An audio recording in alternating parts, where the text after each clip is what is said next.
Demi menyelamatkan ibu, aku terpaksa menikahi seorang pria yang separuh tubuhnya lumpuh.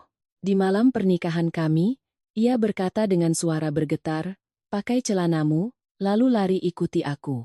Di ujung jalan, orang-orangku sudah menunggu. Akhir bulan September di Jakarta, gerimis turun tipis seperti debu, membasahi atap-atap seng tua di kawasan Jatinegara. Angin awal musim kemarau tidak terlalu dingin, tapi cukup untuk membuat orang miskin merasa rumah mereka lebih tipis, makan malam mereka lebih tergesa, dan beban di hati mereka terasa lebih panjang. Namaku Sari Puspita, 28 tahun. Aku bekerja sebagai akuntan di sebuah perusahaan distributor alat listrik di Bekasi. Orang-orang sering bilang aku ini pendiam, wajahku selalu tampak seperti sedang menghitung buku. Aku hanya tersenyum mendengarnya. Kalau jadi akuntan wajahnya terlalu melamun, bisa-bisa selisih satu angka. Bos memotong gaji lebih cepat daripada angin berganti arah. Aku tidak tahu siapa orang tua kandungku. Sejak usia 7 tahun, aku diangkat anak oleh Ibu Wati dari panti asuhan Matahari. Ibuku, Ibu Wati, tidak kaya, tidak punya kuasa, apalagi sanak saudara yang bisa diandalkan. Dulu, ibu berjualan nasi uduk di ujung gang, sore harinya menerima jahitan dan permak pakaian. Selama aku sekolah, jika di dalam tasku ada buku-buku baru, maka di tangan ibu akan ada beberapa bekas tusukan jarum baru. Pernah sekali aku bertanya, "Bu, merawat Sari kan berat, apa ibu pernah menyesal?" Ibu yang sedang menyiangi kangkung mengangkat wajahnya, menatapku lalu tersenyum. "Menyesal apa? Merawat kamu memang boros nasi, tapi untungnya kamu pintar cuci piring. Keluarga kita ini miskin, jadi harus pilih anak dengan kriteria yang realistis." Aku tertawa, ibu pun ikut tertawa. Kerutan di sudut matanya berkumpul. Kami berdua tinggal di sebuah rumah sederhana di gang kecil Jatinegara. Dindingnya sudah tua. Saat musim hujan sering rembes, tapi selalu bersih. Ibu selalu berkata, "Biar miskin asal bersih, biar baju robek asal wangi." Orang miskin kalau sampai kehilangan harga diri, apalagi yang bisa dipertahankan? Aku bekerja, malamnya pulang memasak, dan akhir pekan mengantar ibu periksa kesehatan. Hidup kami tidak berlebihan, tapi damai. Kukira hidupku akan terus mengalir seperti ini. Pagi berdesakan di KRL, dan sore pulang membeli seikat sayur. Malam mendengar ibu bercerita tentang tetangga. Begitu biasa hingga jika dijadikan film, mungkin banyak orang akan mempercepatnya karena tidak ada drama. Tapi hidup mana pernah membiarkan manusia tenang terlalu lama? Ia seolah iseng dan suka menciptakan masalah. Kamis sore itu, hujan turun di luar musimnya. Baru saja aku pulang kerja, telepon berdering. Ternyata dari Bu Lastri, tetangga kami. "Sari, cepat pulang, Nak. Ibumu dadanya sakit, napasnya sesak. Tadi tante sudah panggil ambulans." Mendengar itu, tanganku langsung dingin. Dari Bekasi ke Jatinegara di hari hujan, jalanan macet total seolah seluruh isi kota tumpah ke jalan. Aku duduk di atas ojek online, jas hujan menempel di wajah, di kepalaku hanya terngiang suara napas ibu yang berat saat pemeriksaan terakhir. Setibanya di rumah sakit, aku melihat ibu terbaring di brangkar, wajahnya pucat, bibirnya kering, tangannya masih menggenggam erat tas kain lusuhnya. Begitu melihatku, ibu berbisik lemah, "Sari, ibu tidak apa-apa. Jangan panik." Aku menggenggam tangannya, air mata tumpah. "Ibu masih bilang tidak apa-apa?" Kalau ibu baik-baik saja, Sari berhenti jadi akuntan dan daftar jadi aktris saja, karena Sari tidak bisa berakting tenang. Ibu mencoba tersenyum, tapi rasa sakit membuat wajahnya kembali meringis. Setelah serangkaian pemeriksaan, Dokter Rina memanggilku ke ruangannya. Ia menatap berkas rekam medis cukup lama, lalu berkata perlahan, "Kondisi jantung Ibu Wati lebih lemah dari pemeriksaan sebelumnya, perlu tindakan segera." Selain itu, hasil röntgen paru-paru menunjukkan ada tumor. Kemungkinan harus dilakukan pemeriksaan lebih lanjut dan terapi gabungan. Mendengar kata tumor, telingaku berdengung. "Dok, kira-kira biayanya berapa?" Dokter Rina tampak ragu. Keraguan itulah yang membuatku lebih takut daripada jawaban apapun. "Jika dihitung semua, mulai dari tindakan jantung, pemeriksaan lanjutan, obat-obatan khusus, perawatan pasca operasi, dan biaya tak terduga, keluarga sebaiknya menyiapkan sekitar 1,5 miliar rupiah. 1,5 miliar. Angka itu jatuh di hadapanku seperti atap rumah yang runtuh. Bagi orang kaya, itu mungkin harga sebuah jam tangan, sebuah pesta, atau sebuah liburan mewah untuk diunggah dengan status healing. Bagiku, itu adalah nyawa ibuku. Malam itu, aku duduk di koridor rumah sakit, membuka aplikasi mobile banking, menghitung setiap dana yang ada. Tabunganku ada 120 juta. Pinjam dari teman-teman kantor dapat 80 juta. Menggadaikan beberapa simpanan dapat 50 juta. Bulastri karena iba meminjamkan 30 juta. Dikumpulkan semua, hanya sekitar 280 juta. Aku menelepon beberapa kerabat jauh ibu. Ada yang bilang sedang butuh uang untuk renovasi rumah, ada yang bilang anaknya akan menikah. Ada juga yang menghela napas, penyakitnya sudah parah begitu, ya harus dipikirkan baik-baik untuk jangka panjangnya. Nak, terjemahan bebasnya. Tidak mau meminjamkan, tapi dibungkus dengan nasihat agar tidak terlalu memalukan. Manusia memang begitu, menolak pun harus diberi bumbu filosofi. Aku teringat rumah sederhana kami.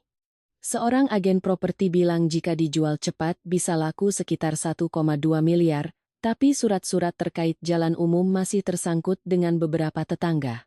Prosesnya tidak akan cepat. Kalaupun berhasil, uangnya masih kurang.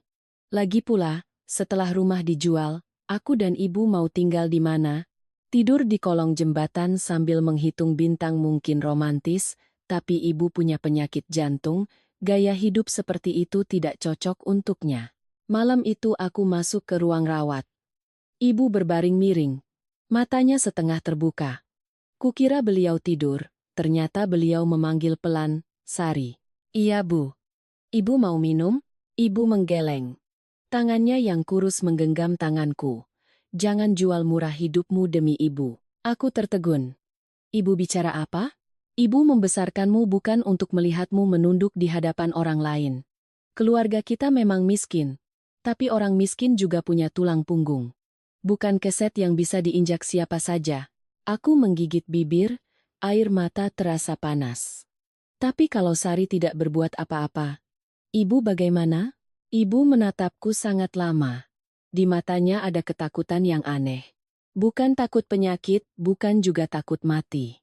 Rasanya seperti beliau melihat sebuah pintu tua yang baru saja terbuka di belakangku. "Selama ibu masih bisa bernapas, jangan tukar kehormatanmu dengan napas ibu." Aku membungkuk memeluk ibu, tidak berani menjawab. Karena di dalam hatiku saat itu, kehormatan dan nyawa ibu sudah diletakkan di dua sisi timbangan. Dan anak mana yang cukup waras untuk memilih dirinya sendiri sebelum ibunya? Hampir pukul 9 malam, saat aku keluar untuk membayar uang muka tagihan, sepasang sepatu hak tinggi berhenti di hadapanku. Aroma parfum yang ringan namun mahal tercium. Terasa janggal di tengah bau disinfektan rumah sakit. Aku mengangkat kepala. Di hadapanku berdiri seorang wanita berusia 50-an. Mengenakan kebaya sutra berwarna hijau lumut, rambutnya disanggul rapi, lehernya dihiasi kalung mutiara. Ia menatapku dengan tatapan yang terlalu lembut. "Anda Sari Puspita?" Aku waspada, lalu mengangguk. "Iya." "Ibu siapa?" "Ya." Wanita itu tersenyum, suaranya lembut seperti air hangat. "Saya Miranda Kusumo, dari keluarga Kusumo." Belum sempat aku bertanya lebih jauh, ia sudah menoleh ke arah ruang rawat ibuku, berkata sangat pelan, "Saya tahu kamu sedang butuh uang untuk menyelamatkan ibumu, dan keluarga saya bisa membantu." Kalimat itu seharusnya membuatku senang, tapi entah kenapa punggungku terasa dingin. Aku menatap wanita di hadapanku, kebaya sutra, kalung mutiara. Di tengah koridor rumah sakit, ia tampak begitu mewah dan tidak pada tempatnya. "Ibu bilang keluarga ibu bisa membantu? Membantu bagaimana, Bu?" Ibu Miranda tersenyum. "Jangan takut. Saya tahu keadaanmu dari data pasien tidak mampu yang mendapat bantuan. Ibu Wati harus segera ditangani, kan?" Punggungku merinding. Orang asing tahu namaku, nama ibuku, bahkan kondisi penyakitnya. Kebaikan hati yang sedetail itu sulit disebut kebetulan. Apa hubungan masalah ibu saya dengan keluarga ibu? Akan ada hubungannya, jika kamu mau mendengarkan sampai selesai. Keluarga saya punya seorang putra, namanya Baskara Adhitama Kusumo, 33 tahun. Dulu dia memegang proyek di perusahaan kami, PT Sentosa Jaya. 3 tahun lalu, dia kecelakaan dalam perjalanan dari proyek kembali ke Jakarta. Sejak saat itu, dia harus memakai kursi roda. Untuk apa ibu menceritakan itu pada saya? Ibu Miranda merendahkan suaranya. Baskara butuh seorang istri. Kupikir aku salah dengar. Istri? Benar, istri. Keluarga kami ingin kamu menikah dengan Baskara. Sebagai gantinya, seluruh biaya pengobatan ibumu, sekitar 1,5 miliar rupiah, akan kami tanggung sepenuhnya sesuai tagihan rumah sakit. Suara hujan di luar kaca jendela tiba-tiba terdengar begitu jelas. Keluarga ibu begitu kaya, mencari menantu pasti tidak sulit. Kenapa harus saya? Saya tidak punya apa-apa, tidak punya latar belakang keluarga yang jelas. Justru karena kamu sederhana. Baskara tidak butuh perempuan yang gila status. Ia butuh seseorang yang pendiam, tahu diri, dan bisa menjaga nama baik keluarga. Kamu punya pekerjaan sebagai akuntan. Riwayatmu bersih, dan sangat menyayangi ibumu. Saya yakin kamu paham arti kata bakti. Kata bakti terdengar ringan, tapi terasa berat menekan dadaku. Aku bertanya langsung, apa Mas Baskara setuju? Setuju. Dia tahu ibu menemui saya malam ini? Ibu Miranda terdiam sesaat. Baskara tahu keluarga sedang mencarikan pendamping yang cocok. Setelah kecelakaan, sifatnya jadi tertutup, tidak mau bertemu terlalu banyak orang, jadi bisa saja dia tahu, bisa juga hanya tahu sebagian. Dan hidupku diletakkan dalam sebuah soal matematika yang bahkan pemeran utamanya belum tentu sudah membaca soalnya dengan lengkap. Aku berdiri. Terima kasih atas tawaran ibu, tapi pernikahan bukan kontrak jual-beli. Ibu Miranda tetap bersuara lembut. Saya hanya menawarkan cara agar kita bisa saling membantu. Kamu bisa menyelamatkan ibumu, dan sebagai gantinya kamu punya keluarga yang mapan. Tidak ada yang dirugikan. Tidak ada yang dirugikan. Kalimat itu terdengar terlalu indah untuk jadi kenyataan. Jika kamu tidak setuju, saya tetap mendoakan ibumu lekas sembuh. Tapi penyakit Ibu Wati tidak bisa menunggu lama. Uang muka tahap pertama saja sudah hampir 300 juta. Kamu sudah dapat berapa? Aku tidak menjawab. Orang hanya bertanya seperti itu jika mereka sudah tahu mereka menang separuh. Ibu Miranda meletakkan sebuah kartu nama di kursi, lalu berbalik pergi. Tepat saat itu, pintu ruang rawat terbuka sedikit. Ibuku berdiri, berpegangan pada kusen pintu, wajahnya pucat pasi. Sari. Aku berlari menghampirinya. Kenapa ibu keluar? Infusnya kan masih jalan. Ibu tidak menatapku, matanya terpaku pada punggung Ibu Miranda yang menjauh. Perempuan itu bilang apa sama kamu? Tidak ada apa-apa, Bu. Katanya ada program bantuan untuk pasien tidak mampu. Ibu mencengkeram pergelangan tanganku dengan kekuatan yang tak biasa. Apa itu keluarga Kusumo? Aku terkejut. Ibu kenal mereka? Bibir ibu gemetar. Sesaat kemudian beliau menggeleng, tapi tatapan matanya mengkhianati ucapannya. Ibu hanya pernah dengar nama mereka disebut orang. Jangan bohongi Sari, Bu. Ibu memalingkan wajah ke dinding. Suaranya serak. Sari, ada hal-hal yang jika kamu tahu lebih awal, belum tentu penderitaanmu akan berkurang. Kalimat itu menusukku. Saat mendengar nama Kusumo, ibu tampak ketakutan seolah namanya dipanggil dari sebuah mimpi buruk yang lama. Menjelang tengah malam, ponselku bergetar. Notifikasi dari rumah sakit, meminta pembayaran uang muka tambahan. Aku menatap angka di layar, lalu menatap ibu yang tidur gelisah di dalam kehormatan, harga diri, masa depan. Dulu kupikir akan kupertahankan dengan cara apapun. Tapi saat ibu terbaring di sana, semua harga itu berubah menjadi pertanyaan yang menyakitkan. Aku mengambil kartu nama itu, menekan nomornya. Di seberang sana, terdengar suara Ibu Miranda. Halo, saya Miranda. Bu, ini Sari. Besok saya akan datang. Tapi saya ingin bertemu langsung dengan Mas Baskara Adhitama Kusumo. Hening sejenak. Baik. Akan saya atur. Aku menutup telepon. Saat itu aku belum tahu, panggilan itu tidak hanya akan membawaku masuk ke keluarga Kusumo, tapi juga menarikku mendekat pada rahasia yang telah terkubur di bawah nama matahari selama lebih dari 20 tahun. Pagi berikutnya, aku mengenakan kemeja putih yang sudah kusetrika semalam, berdiri di depan cermin toilet rumah sakit. Wajahku pucat karena kurang tidur. Mataku menghitam seperti penagih utang yang gagal selama 3 hari. Aku membasuh wajah dengan air dingin, berkata pada diri sendiri, "Sari, tenang. Cuma mau bertemu orang kaya, bukan mau dihukum pancung." Tapi mengatakannya mudah. Saat taksi berhenti di depan gedung PT Sentosa Jaya di kawasan Sudirman, kedua kakiku masih terasa berat seperti diikat batu. Lantai 18 adalah kantor hukum pribadi keluarga Kusumo. Kaca-kaca mengilap, lantainya beraroma minyak esensial. Para staf berbicara dengan suara pelan. Semuanya begitu bersih hingga membuat sepatu lamaku terasa bersalah. Ibu Miranda menyambutku di pintu ruang rapat. "Sari, sudah datang? Masuklah." "Nak." Panggilan nak darinya terasa sangat manis.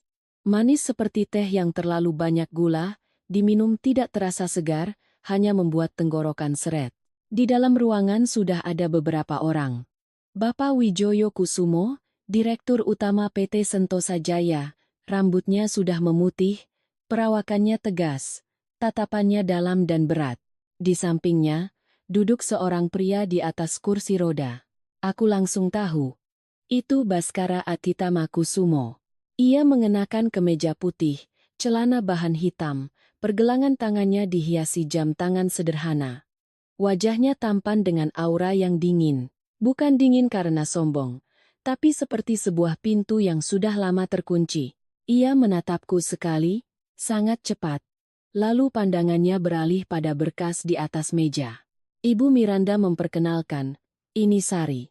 Dan ini Baskara, putra saya." Aku sedikit menunduk. "Selamat pagi, Mas Baskara." Ia menjawab singkat. "Pagi." Hanya satu kata. Tapi jarak di antara kami langsung terasa. Aku adalah calon istrinya. Tapi dalam suaranya, aku lebih asing dari tamu yang salah masuk ruangan. Seorang pria lain berdiri, mengulurkan tangan. "Saya Dharma.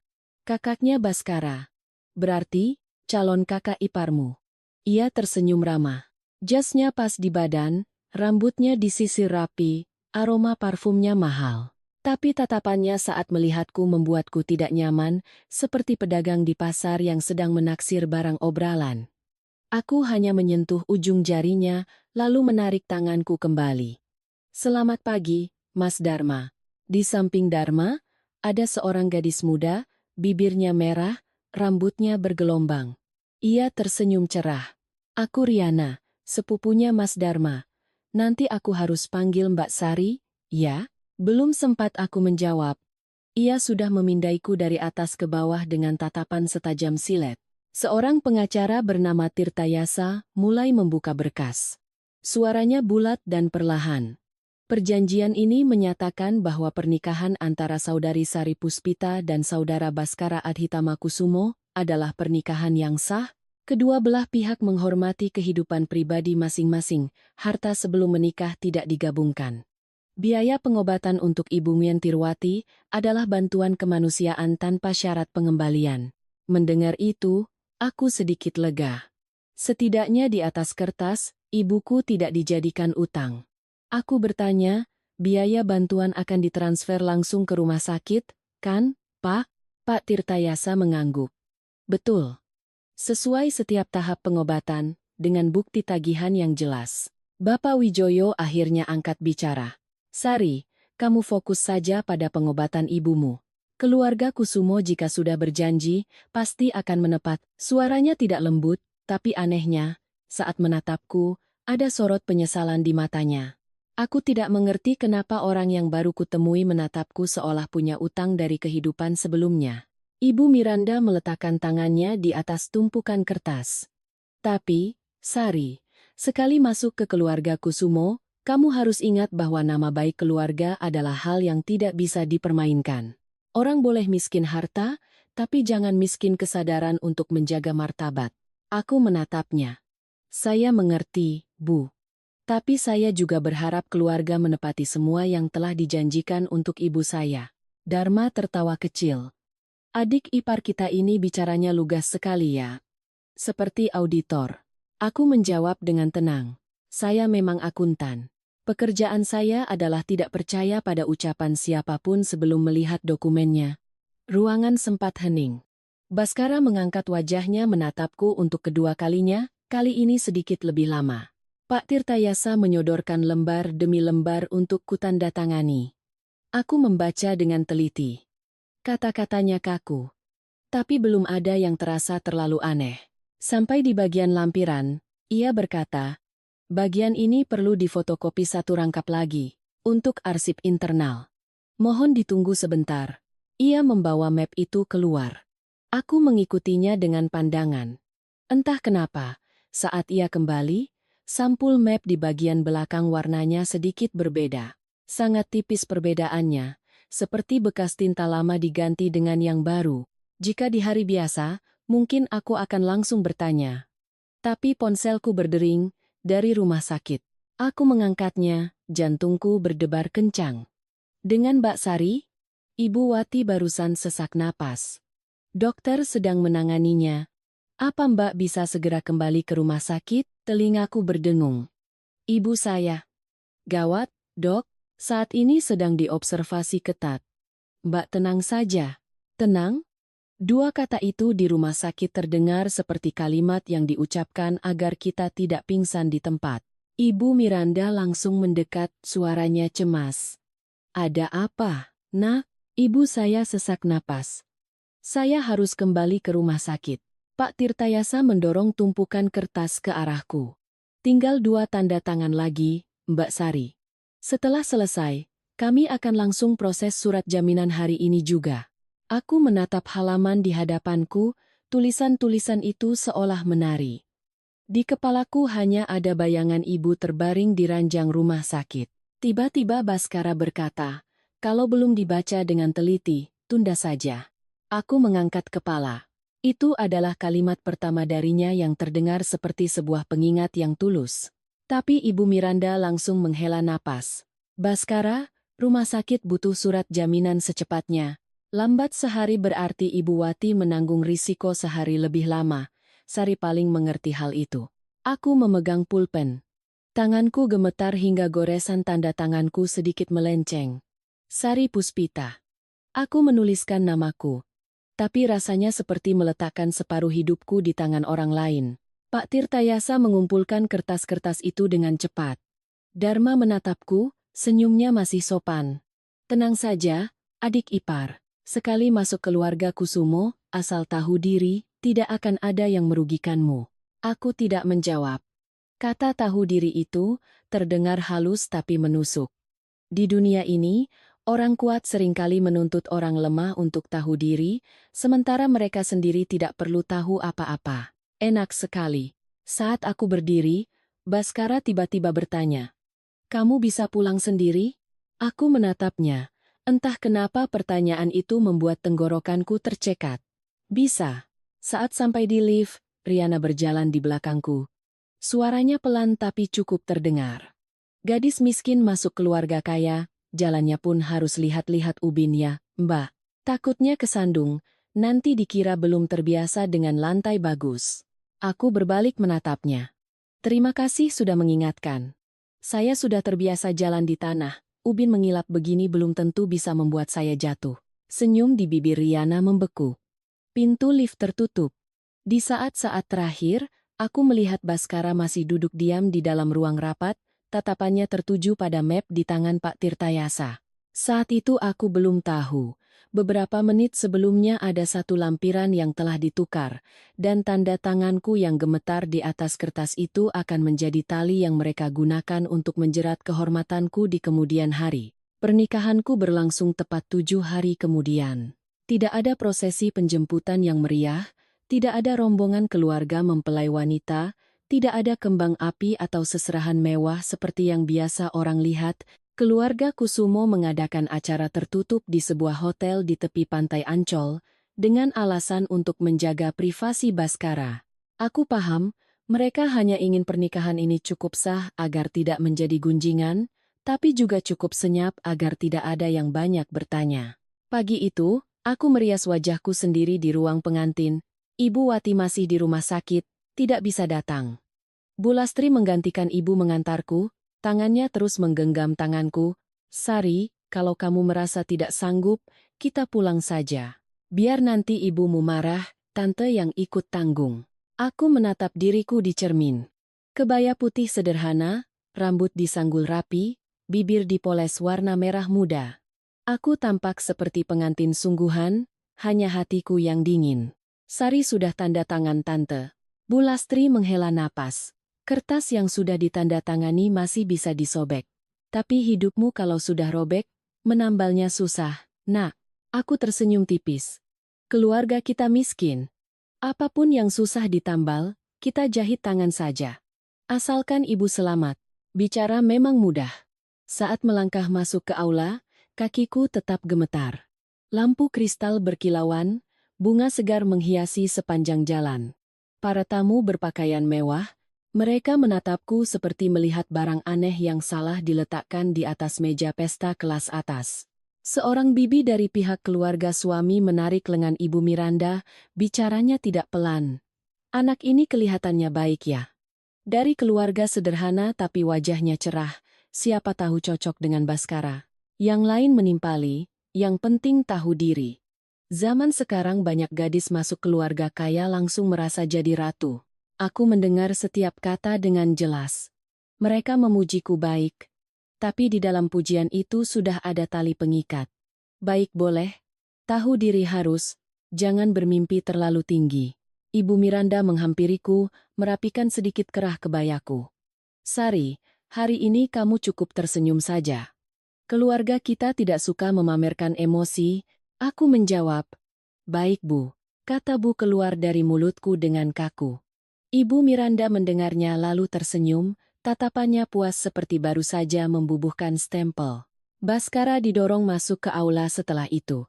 Ia mengenakan setelan jas hitam, duduk di kursi rodanya, wajahnya tetap tenang hingga membuatku jengkel. Saat ia berhenti di sampingku, pembawa acara mengucapkan kata-kata manis, berkat Tuhan, jodoh sejati, langgeng selamanya. Kata-kata itu melayang di sekitar kami seperti gelembung sabun, indah tapi rapuh. Aku memiringkan kepala, berbisik, Mas tidak merasa semua ini aneh? Ia menatap lurus ke depan. Kamu mau aku jawab jujur atau jawab sesuai acara? Terserah Mas. Jujur. Aneh. Sesuai acara, hari ini adalah hari yang bahagia. Aku nyaris tertawa. Setidaknya pria ini belum kehilangan kemampuan untuk berkata jujur. Bapak Wijoyo Kusumo duduk di barisan depan. Saat aku menunduk memberinya hormat, ia menatapku lama. Bukan tatapan menyelidik seperti kerabat lainnya, bukan juga tatapan penuh perhitungan seperti Ibu Miranda, tatapannya berat, seperti orang yang baru saja melihat bayangan masa lalu melintas di hadapannya. Setelah prosesi, Ibu Miranda mengangkat gelas di hadapan keluarga. Mulai hari ini, Sari adalah menantu keluarga Kusumo. Saya harap semua menyayanginya. Latar belakangnya memang sederhana, tapi saya percaya, orang yang tahu diri, dimanapun akan punya tempat. Tepuk tangan terdengar. Aku berdiri di samping Baskara. Hatiku masam. Latar belakang sederhana. Tahu diri, punya tempat. Ternyata hari pernikahanku mirip seperti rapat evaluasi karyawan, hanya kurang target KPI sebagai menantu. Sore harinya, setelah acara selesai, aku tidak pulang ke rumahku. Aku ikut mobil Baskara ke sebuah rumah pribadi di kawasan Pondok Indah. Rumah itu berada di kompleks yang sunyi, gerbangnya tinggi, halamannya dilapisi batu alam, pohon-pohon pinus dipangkas begitu rapi hingga tak ada satu daun pun yang berani tumbuh salah arah. Seorang asisten rumah tangga mengantarku ke kamar tidur utama, lalu pamit undur diri. Kamarnya luas, gorden abu-abu, ranjang besar, semuanya bersih tapi dingin. Aku meletakkan tas pakaianku, tiba-tiba rindu pada rumah sederhana ibu yang sering rembes. Di sana, lampu yang sering berkedip pun terasa lebih hangat dari tempat ini. Baskara menggerakkan kursi rodanya masuk ke kamar. Ia meletakkan sebuah kartu ATM di atas meja. Kartu untuk kebutuhan sehari-hari. Kalau butuh sesuatu, pakai saja. Aku melihat kartu itu. Terima kasih. Ponselku bergetar sesaat kemudian. Notifikasi dari bank memberitahukan limit kartu tersedia, Rp1.500.000. Aku menatap angka itu lama sekali. 1,5 juta. Di tengah rumah semewah ini, angka itu terasa seperti tamparan kecil tapi nyaring. Aku mengambil kartu itu dan meletakkannya kembali di hadapan Baskara. Mas simpan saja. Baskara mengerutkan kening. Kenapa? Saya memang miskin, tapi saya tidak perlu diingatkan dengan cara seperti ini. Ia menatapku, sorot matanya bingung. Cara apa? Memberi istri yang baru dinikahi kartu dengan limit 1,5 juta di tengah rumah seperti ini, apa Mas merasa lucu? Atau ini pelajaran pertama dari keluarga Kusumo, bahwa karena ibu saya diselamatkan, saya harus tahu berapa harga diri saya? Suaraku bergetar. Tapi aku tidak menurunkan pandanganku. Baskara terdiam beberapa detik. Kamu berlebihan. Saya akuntan, Mas. Saya tidak berlebihan dengan angka. Suaranya menjadi dingin. Jadi kamu pikir aku sengaja menghinamu? Saya tidak tahu. Tapi kalau memang itu niatnya, Mas berhasil. Ruangan sunyi senyap. Di luar jendela, lampu kendaraan di jalan tol tampak seperti garis-garis cahaya yang panjang. Tiba-tiba aku merasa begitu lelah hingga tak ingin berdebat lagi. Baskara mengambil kartu itu, melihatnya sekilas, raut wajahnya sedikit berubah. Tapi ia tidak menjelaskan. Ia hanya berkata, terserah kamu mau berpikir apa. Aku tertawa kecil, tawa yang membuat tenggorokan sakit. Baik. Terima kasih sudah memberiku kemewahan itu. Malam itu, kami berada di satu kamar, tapi tak ada yang saling menyentuh. Ia di sisi ranjang besar, aku berdiri di dekat sofa, memeluk tas kecilku. Kebaya pengantin sudah kuganti dan kugantung, tampak putih dan menyedihkan. Aku mengirim pesan pada Bulastri, menanyakan keadaan ibu. Beliau bilang ibu sudah tidur, kondisinya sementara stabil. Aku menatap tulisan itu dan air mataku jatuh ke layar ponsel. Baskara mendengar isakanku tapi tidak berbalik. Ia hanya berkata dengan nada datar. Menangisnya jangan terlalu keras. Kedap suaranya bagus, tapi aku belum tuli. Aku menyeka air mata, membalas. Tenang saja. Saya menangis juga hemat. Di dunia ini segalanya harus dihitung, termasuk air mata. Ia terdiam. Aku berbaring di sofa, membelakangi ranjang. Malam pernikahanku tidak ada mawar, tidak ada kata-kata mesra, hanya ada bau spray baru dan sebuah ganjalan di tenggorokan. Aku berkata pada diri sendiri, aku bisa menahannya. Demi ibu, demi biaya pengobatan, demi janji yang telah kutandatangani. Tapi saat memejamkan mata, aku masih mendengar suara ibu, jangan jual murah hidupmu demi ibu, dan aku tidak tahu apakah aku baru saja menjualnya, atau baru saja melangkahkan kaki ke tempat di mana orang-orang akan memaksaku untuk menurunkan hargaku setiap hari. Menjelang tengah malam, suara roda kursi yang berdecit di lantai kayu membangunkanku. Aku berbaring membelakangi ranjang, mata masih terpejam, tapi telingaku mendengar dengan jelas setiap gerakan Baskara. Ia memutar kursinya ke samping tempat tidur, menumpukan kedua tangannya, mencoba mengangkat tubuhnya. Setiap sentimeter pergerakan seolah dibayar dengan harga diri. Aku langsung duduk. Biar saya bantu. Ia tidak menatapku. Tidak perlu. Saya tidak kasihan pada Mas. Saya hanya melihat Mas sedang kesulitan. Sulit bukan berarti butuh bantuanmu. Punggung kemejanya sudah basah oleh keringat. Aku mendekat untuk menopang sikunya, tapi ia menepis tanganku. Tangannya tergelincir dari tepi ranjang, tubuhnya miring ke bawah. Aku panik, berlari memeluk bahunya. Tapi tenagaku tidak cukup. Kami berdua jatuh ke lantai. Kursi rodanya menabrak kaki meja, menimbulkan suara keras. Pinggangku sakit sekali. Baskara menindih separuh lenganku. Mas tidak apa-apa? Baskara menopang tubuhnya untuk duduk, wajahnya pucat tapi tetap berusaha dingin. Seharusnya aku yang bertanya begitu padamu. Aku meringis. Malam pengantin orang lain jatuh ke pelukan. Aku jatuh ke dalam kejengkelan. Hidup memang pintar memilih naskah. Tanganmu sakit, sakit, tapi belum patah. Masih cukup kuat untuk tanda tangan surat cerai kalau hidup terus begini. Ia bersandar di sisi ranjang, suaranya merendah. Jangan bantu aku kalau aku tidak mengizinkan. Saya hanya takut Mas benar-benar jatuh. Nanti keluarga Mas bilang saya baru jadi menantu sudah membawa sial. Tatapan matanya menggelap. Apapun yang dikatakan keluarga ini, jangan terlalu kamu dengarkan. Saya juga ingin begitu, tapi mereka bicaranya terlalu keras. Sesaat kemudian, ia memutar tubuhnya, menggunakan seluruh tenaganya untuk pindah ke atas ranjang. Aku berdiri di sampingnya tanpa menyentuh. Saat punggungnya menyentuh bantal, napasnya terdengar berat, aku kembali ke sofa. Menjelang pagi, aku samar-samar mendengar suara roda kursi yang sangat pelan. Seseorang berhenti di dekatku. Aku tidak membuka mata. Sesaat kemudian, aku merasakan sesuatu yang ringan menutupi bahuku. Pagi berikutnya, saat aku membuka mata, aku melihat sebuah selimut tipis berwarna krem menutupi tubuhku. Di meja kecil di sampingku, ada segelas air hangat, di bawahnya secarik kertas bertuliskan, "Minumlah." Aku menoleh ke ranjang. Baskara sedang membaca dokumen. Selimut ini.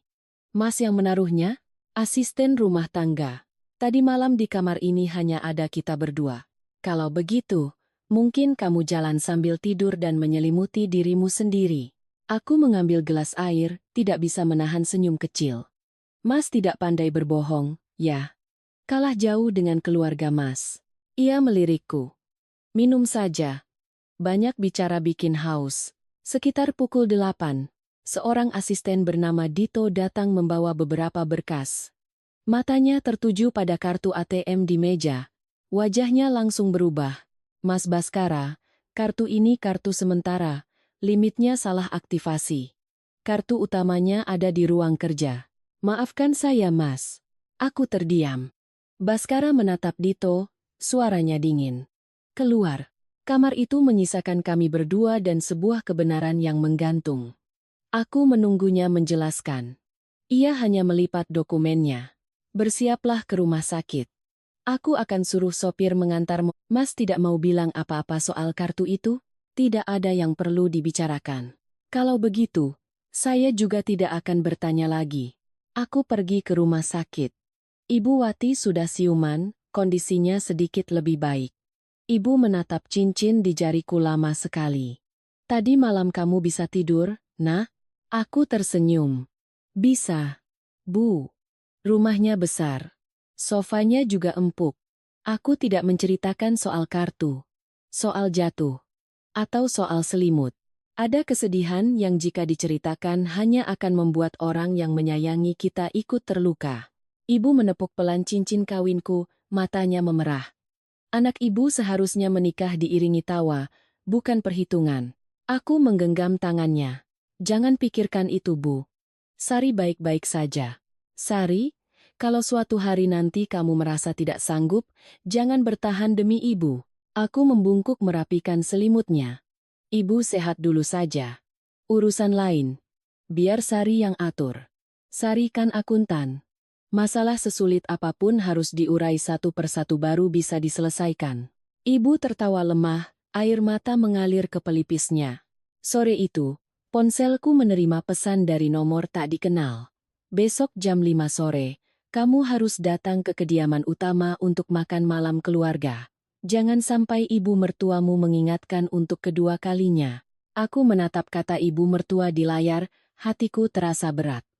Selimut pagi tadi belum cukup menghangatkanku, keluarga Kusumo sudah menarikku kembali ke tempat yang lebih dingin.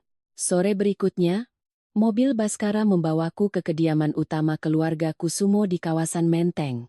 Gerbang besi terbuka perlahan. 2 baris pohon palem raja berderet lurus menuju sebuah rumah megah 3 lantai berwarna putih. Atapnya berwarna gelap, Halamannya dilapisi batu alam yang begitu bersih, hingga aku merasa jika sebutir nasi jatuh, pasti akan terekam kamera dan dibahas dalam rapat keluarga. Baskara duduk di sampingku, menatap keluar jendela. Kamu tidak perlu berusaha mengambil hati siapapun. Aku menjawab. Saya juga tidak punya bakat itu. Saya hanya berusaha agar ibu saya tidak khawatir. Ia menoleh padaku. Tapi sebelum sempat berkata apa-apa, mobil sudah berhenti. Seorang wanita berusia 60-an keluar menyambut. Rambutnya disanggul rapi, mengenakan pakaian sederhana, gerakannya cekatan tapi tatapannya hati-hati. Dan Baskara sudah pulang. Non Sari, saya Biksumi. Aku menunduk. Selamat sore, Bik. Biksumi sedikit terkejut mendengar panggilanku, lalu berkata pelan, silakan masuk, Non. Tuan dan Nyonya sudah menunggu. Ruang tamunya luas dengan langit-langit tinggi. Satu set meja kursi dari kayu jati mengilap. Di dinding tergantung foto keluarga besar Kusumo. Semua orang tersenyum secukupnya, senyum yang seolah sudah dilatih, agar tidak ada satu gigi pun yang terlihat berlebihan. Benar-benar keluarga kaya. Bahkan emosi pun seolah punya aturan internal. Bapak Wijoyo Kusumo duduk di kursi utama. Begitu melihatku, beliau berdiri perlahan. Sari sudah datang? Duduklah, Nak. Panggilan Nak darinya tidak semanis Ibu Miranda, tapi justru membuatku lebih canggung. Beliau menatapku lama, tatapannya berat seolah ada yang ingin ditanyakan. Tapi kemudian ditelannya kembali. Ibu Miranda keluar setelah itu, mengenakan kebaya berwarna krem, senyumnya lembut.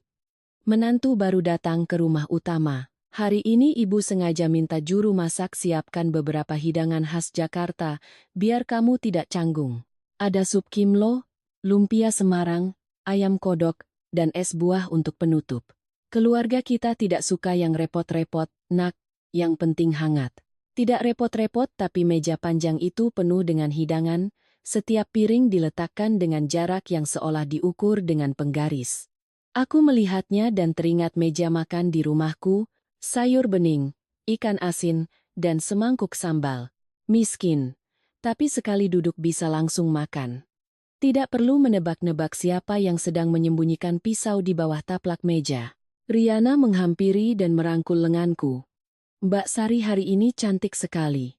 Benar ya. Orang kalau baru masuk keluarga kaya auranya langsung beda. Aku tersenyum.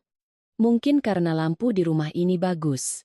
Ia mendekatkan bibirnya ke telingaku, berbisik. Mbak senyumnya jangan lebar-lebar. Keluarga ini tidak suka orang baru yang terlalu bersinar. Aku menatap lurus ke arah meja makan. Tenang saja. Saya terbiasa hidup di bawah lampu neon, tidak akan menyilaukan mata siapapun. Riana tersenyum tipis, lalu melepaskan tangannya. Saat makan malam, kerabat keluarga Kusumo silih berganti menanyaiku. Pekerjaan. Kuliah di mana? Sakitnya ibu. Setiap pertanyaan terdengar peduli, tapi ujung-ujungnya selalu kembali ke asal-usulku.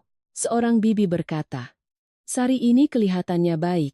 Ya, anak perempuan zaman sekarang kalau baik itu berharga sekali.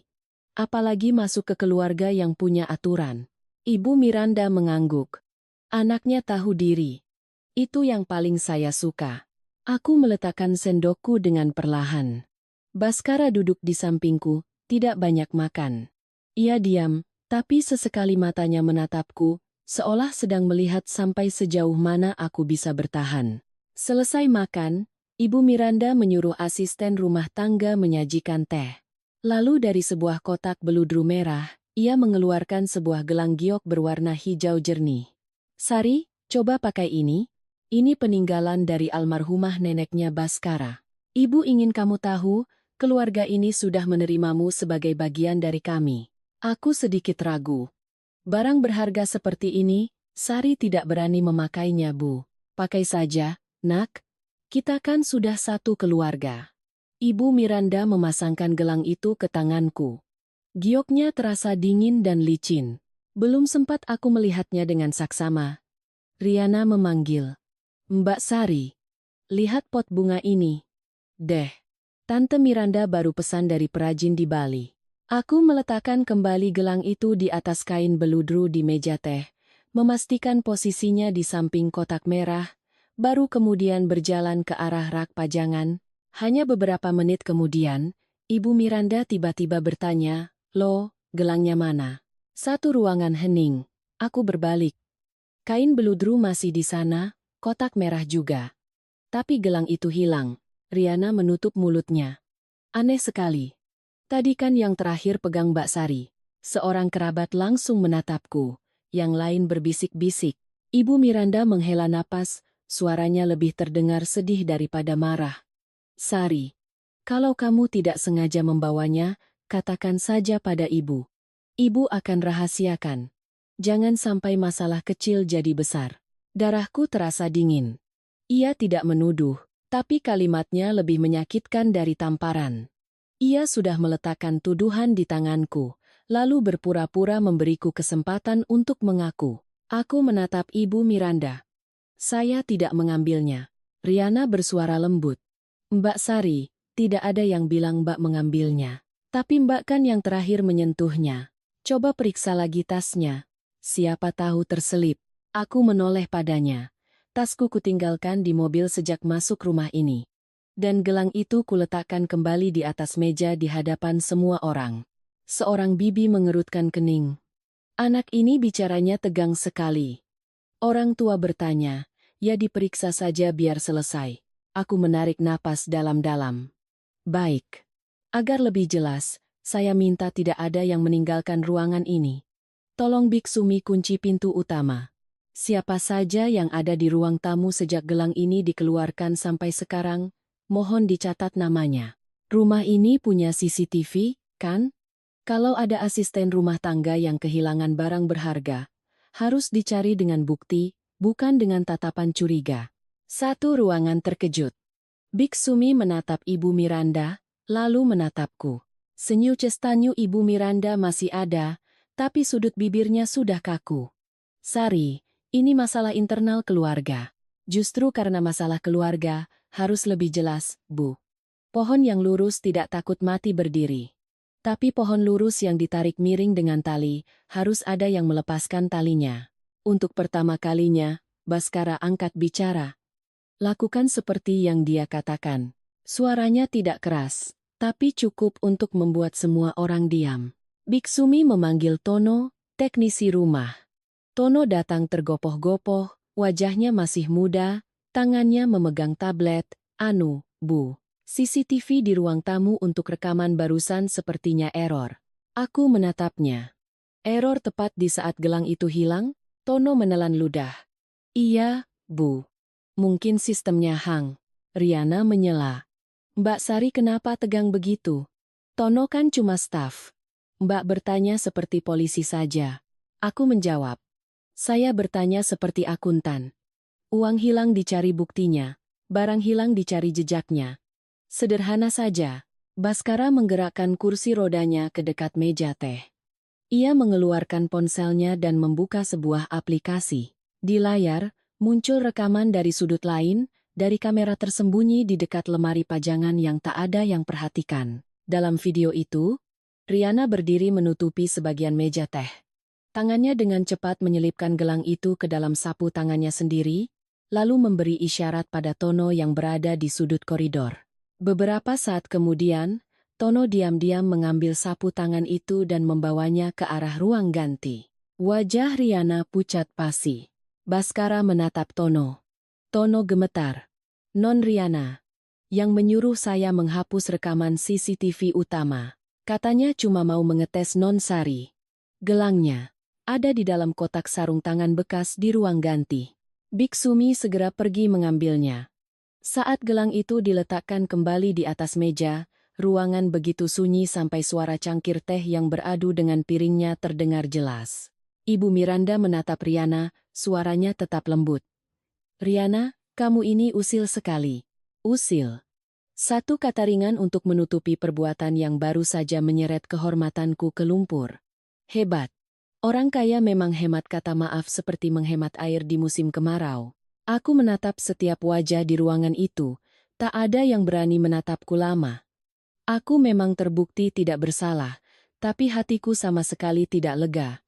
Karena aku paham, gelang itu bukan hanya untuk mengetesku. Itu adalah ucapan selamat datang yang sesungguhnya dari keluarga Kusumo. Mereka tidak peduli siapa aku, mereka hanya ingin melihat sampai sejauh mana aku bisa menelan penghinaan. Gelang giok itu tergeletak diam di dalam kotak beludru merah, hijau jernih dan dingin. Ruang tamu keluarga Kusumo pun ikut mendingin bersamanya. Riana berdiri di samping Ibu Miranda, matanya memerah. Tapi aku tahu air matanya bukan karena penyesalan, melainkan karena kepergok terlalu cepat, dramanya belum sampai ke babak yang paling menyedihkan.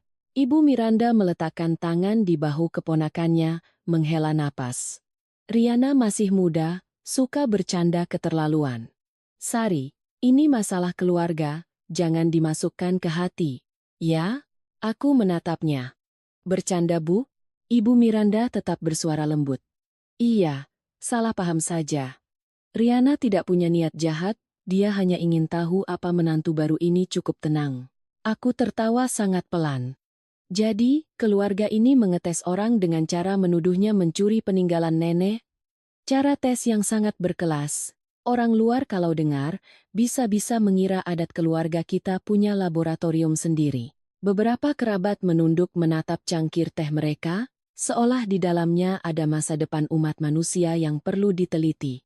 Tidak ada yang meminta maaf, tidak ada yang berkata bahwa mereka salah telah menatapku seperti pencuri. Seorang bibi yang tadi sibuk mengintip tasku sekarang hanya bergumam. Sudah, yang penting ketemu. Rumah tangga damai itu yang utama. Aku menatapnya. Suaraku tetap sopan. Iya, Bu. Rumah tangga damai itu baik. Tapi damai dengan cara memaksa orang yang tidak bersalah menelan penghinaan. Saya tidak bisa menelannya. Suasana menjadi kaku. Baskara menggerakkan kursi rodanya ke sampingku. Kita pulang. Aku mengangguk. Saat berjalan melewati Bapak Wijoyo, aku melihat beliau masih menatapku dengan sorot mata yang sama.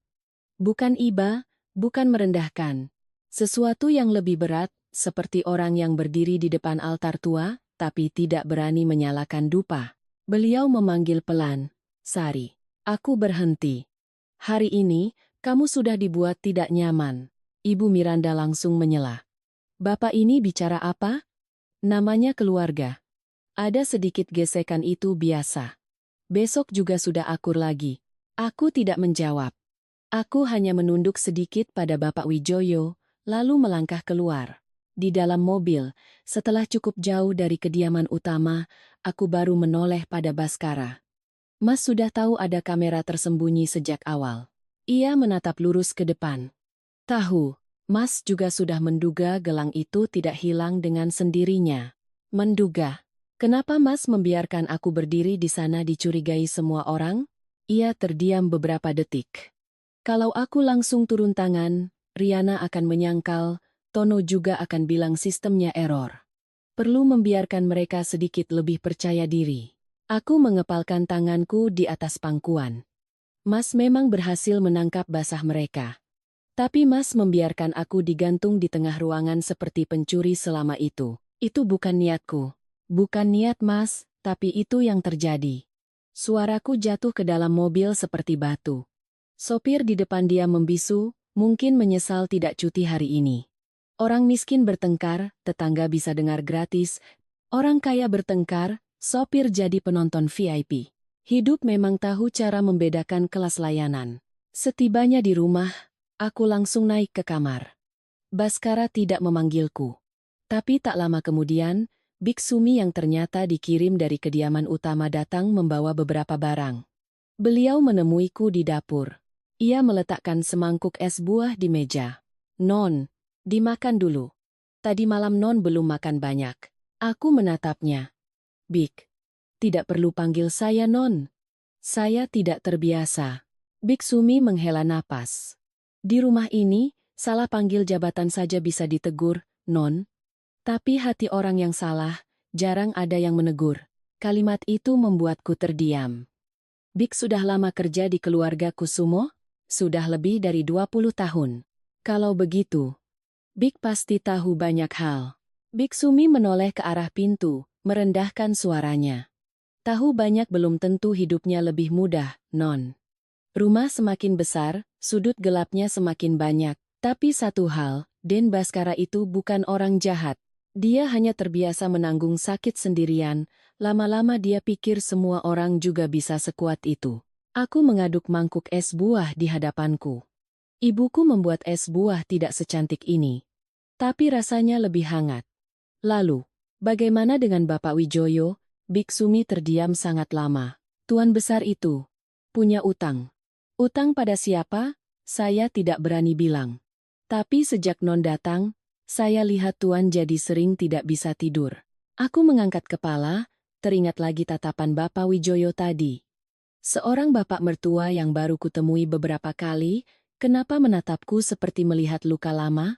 Biksumi tidak berkata lebih banyak. Beliau hanya berpesan, Non makan saja, lalu istirahat. Di rumah ini, jangan terlalu percaya pada kata-kata manis. Madu yang disimpan terlalu lama juga akan didatangi semut. Setelah Biksumi pergi, aku duduk sendirian di dapur. Es buah di mangkuk perlahan mencair. Ponselku bergetar, pesan dari Bu Lastri. Ibumu sudah tidur, tapi tadi sempat mengigau, memanggil-manggil nama matahari. Aku menatap tulisan itu, hatiku terasa berat. Di ruang tamu, Baskara sedang berbicara dengan asistennya, Dito. Suaranya pelan, tapi aku masih samar-samar mendengar. Siapa yang memberikan kartu yang salah itu padanya? Dito menjawab terbata-bata. Dari bagian administrasi? Mas, saya periksa. Perintah untuk aktivasi kartu sementara itu, ada tanda tangan persetujuan dari kantor Ibu Miranda. Hening sejenak. Baskara berkata, mulai sekarang, semua pengeluaran yang menyangkut Sari dan Ibu Wati, laporkan langsung padaku. Aku berdiri di dapur, berpegangan pada tepi meja. Ternyata kartu dengan limit 1,5 juta itu juga bukan kesalahan biasa. Itu adalah sebuah jarum kecil yang ditusukkan ke harga diriku di malam pertama menjadi menantu. Baskara masuk. Melihatku berdiri di sana, ia berhenti. Kamu sudah dengar. Aku tidak sengaja. Ia menatapku. Wajahnya tampak sedikit lelah. Soal kartu itu. Ponselku berdering, memotong kalimatnya. Dari rumah sakit, aku mengangkatnya. Di seberang sana, suara staf administrasi terdengar tergesa-gesa, dengan Mbak Sari? Berkas jaminan biaya rawat inap untuk Ibu Wati ada perubahan yang tidak biasa, ada yang mengajukan perubahan. Ditandatangani atas nama Mbak. Mohon Mbak segera ke rumah sakit untuk konfirmasi. Aku membeku. Baskara melihat perubahan raut wajahku. Ada apa? Aku menggenggam ponsel erat-erat, merasakan hatiku tenggelam. Mereka menyentuh berkas biaya rumah sakit ibu.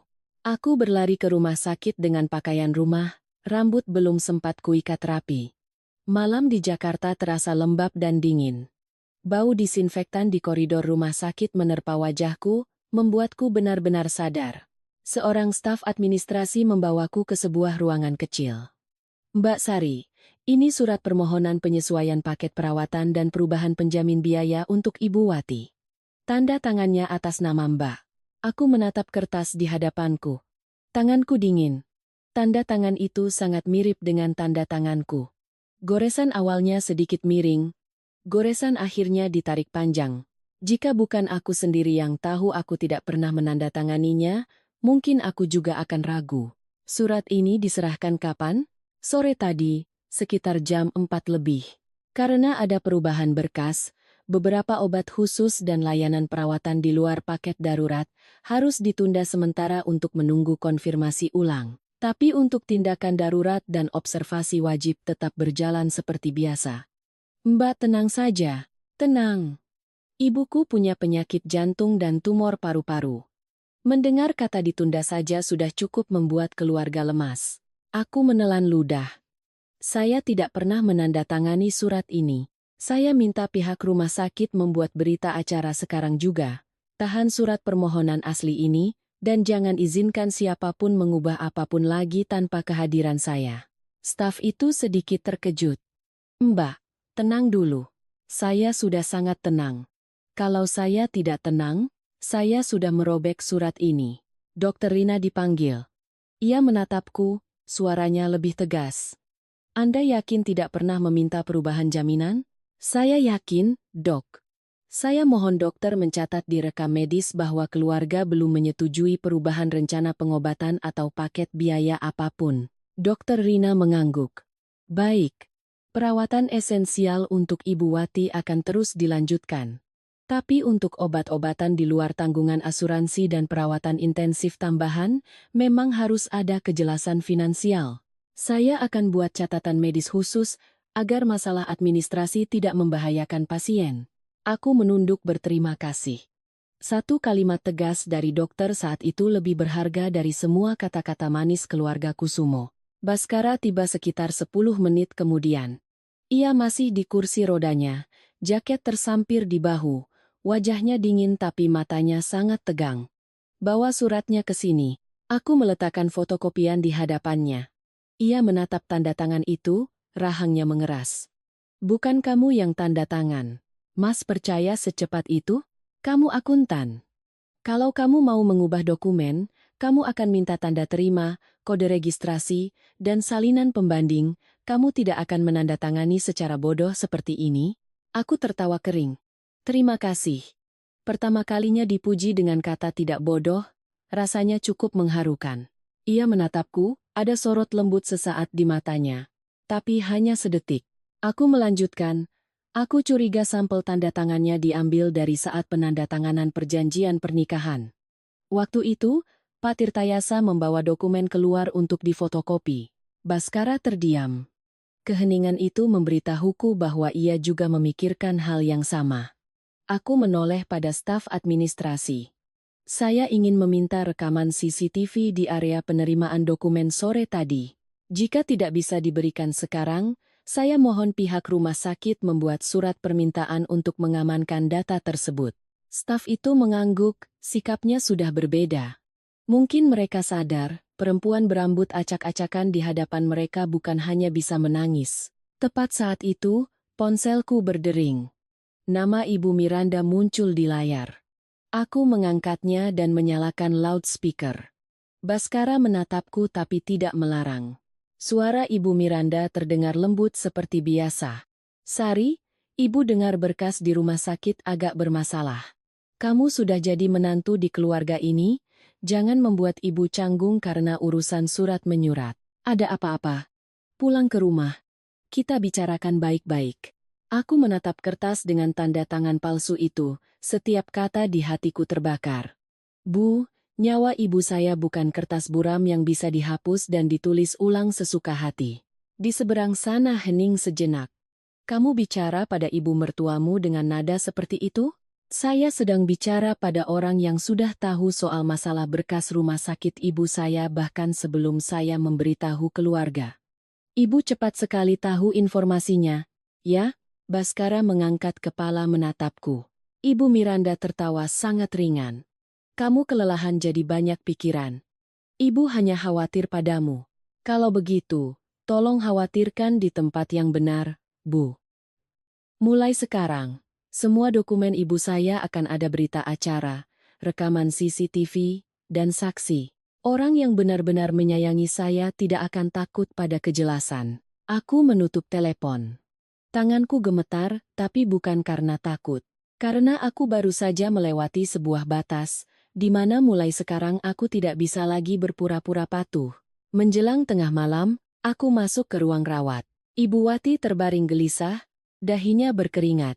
Aku duduk di sampingnya, memegang tangannya. Bu, Sari di sini, tidak ada yang bisa mengubah berkas ibu lagi. Ibu bergerak pelan, bibirnya bergumam. Matahari. Aku menunduk lebih dekat. Ibu bilang apa? Gudang. Jangan. Jangan sentuh anak itu. Jantungku seperti diremas. Nama Matahari muncul lagi.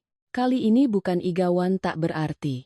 Rasanya seperti sebuah pintu tua yang digedor seseorang dari dalam. Aku menoleh pada Baskara. Ia berdiri di luar pintu, kedua tangannya di atas roda kursi, wajahnya pucat pasi. Mas tahu apa itu matahari, kan? Ia tidak menjawab. Aku berdiri, berjalan ke hadapannya. Mas Baskara, aku sudah cukup ditipu. Kalau Mas masih menyembunyikan sesuatu, Mas tidak ada bedanya dengan orang-orang yang menggunakan ibuku untuk memaksaku menunduk. Ia menatapku sangat lama. Di matanya ada kelelahan, kesakitan, dan sesuatu yang mirip rasa bersalah. Tapi pada akhirnya ia hanya berkata, "Belum saatnya." Aku tersenyum tipis. Kalimat itu terdengar sangat familiar. Orang selalu bilang belum saatnya untuk berkata jujur, sampai kebohongan itu cukup besar untuk mengubur hidup seseorang. Aku kembali masuk ke kamar ibu. Di luar kaca jendela, malam Jakarta tampak pekat. Di tanganku ada berita acara yang baru ditandatangani pihak rumah sakit. Dan di dalam hatiku, ada sebuah pertanyaan yang tak mau diam. Sebenarnya, Panti Asuhan Matahari menyimpan rahasia apa hingga membuat ibuku dan Baskara begitu ketakutan? Pagi berikutnya, aku duduk di koridor rumah sakit, memegang secangkir kopi yang sudah dingin. Baskara sudah meminta orangnya berkoordinasi dengan bagian administrasi, sementara aku menunggu Dokter Rina memeriksa ulang resep obat ibu. Sejak kalimat "belum saatnya" dari Baskara, hatiku seperti tertusuk duri. Aku tidak membencinya. Justru itu yang membuatku tidak nyaman, membenci seseorang itu mudah. Tapi saat kau ragu sekaligus ingin percaya, hatimu terasa seperti masakan yang apinya lupa dikecilkan, terus bergolak perlahan. Ponselku bergetar. Pesan dari Baskara. Rumah sakit sudah menyimpan surat permohonan asli. CCTV kemarin sore sedang diamankan. Aku membaca lalu membalas singkat, "Terima kasih." Semenit kemudian, ia mengirim pesan lagi. "Sudah makan?" Aku menatap layar, tersenyum tipis. Pria ini aneh sekali. Hal yang penting disembunyikan, urusan makan ditanyakan serutin alarm. Belum sempat aku membalas, ada suara memanggil dari belakang. "Adik ipar." Aku menoleh. Dharma Kusumo berjalan mendekat, membawa sebuah rantang dan bingkisan buah. Ia mengenakan kemeja biru muda, penampilannya ramah, wajahnya penuh kekhawatiran yang pas, cukup untuk membuat orang lain terharu. "Mas dengar dari ibu katanya kondisi Tante Wati menurun, jadi Mas mampir sebentar." Aku berdiri, menjaga jarak. "Terima kasih, Mas Dharma. Ibu sedang istirahat." Dokter membatasi kunjungan. "Mas tahu. Mas hanya titip bubur ini." Orang sakit makannya sedikit, tapi kalau ada yang hangat, hatinya juga ikut hangat. Aku menatap rantang di tangannya. Penyakit ibu punya pantangan makan khusus, saya tidak berani menerima sembarangan. Senyum Dharma sedikit kaku, lalu kembali lues. "Kamu teliti sekali. Baskara beruntung punya istri akuntan. Nanti di rumah tidak akan ada yang hilang walau sebatang tusuk gigi. Justru karena teliti, jadi tidak gampang ditipu orang." Ia menatapku sedikit lebih lama. Tatapan sopannya mulai luntur, sisi aslinya mulai terlihat. Adik ipar tegang sekali. Di keluarga Kusumo, orang yang tahu cara bersikap luwes biasanya hidupnya lebih mudah. Saya sudah pernah dengar itu. Tapi kalau terlalu luwes, nanti dibentuk sesuai keinginan orang lain. Dharma tertawa kecil. "Mas hanya memberi nasihat tulus." "Baik. Kalau begitu, saya juga tulus berterima kasih." Aku hendak berbalik, tapi kepalaku tiba-tiba pusing. Semalam aku nyaris tidak tidur, pagi ini hanya minum kopi. Tubuhku sedikit oleng. Dharma langsung maju menopang sikuku. "Hati-hati." Aku menyentakkan tanganku. "Jangan sentuh saya." Ia tetap memasang wajah khawatir. "Kamu nyaris jatuh. Aku ini kakak iparmu. Menolong sedikit apa salahnya? Di rumah sakit yang ramai, apapun bisa terlihat salah." Dharma mendekat, suaranya merendah. "Kamu pikir semua orang jahat padamu?" Aku menatapnya lurus. "Tidak. Saya hanya tidak punya kebiasaan menyodorkan leher pada orang lain untuk mengetes pisaunya." Kalimat itu membuat senyumnya lenyap sesaat. Aku tidak tahu, di sudut koridor seberang, seorang pria bertopi sudah mengangkat ponselnya. Tepat di saat Dharma mengulurkan tangan untuk menopangku. Hanya satu momen, satu sudut pengambilan gambar, tapi cukup untuk mengubah seorang perempuan yang kelelahan menjadi wanita murahan di mulut orang lain. Teknologi memang hebat, sebuah foto bisa berbohong lebih cepat dari 10 mulut.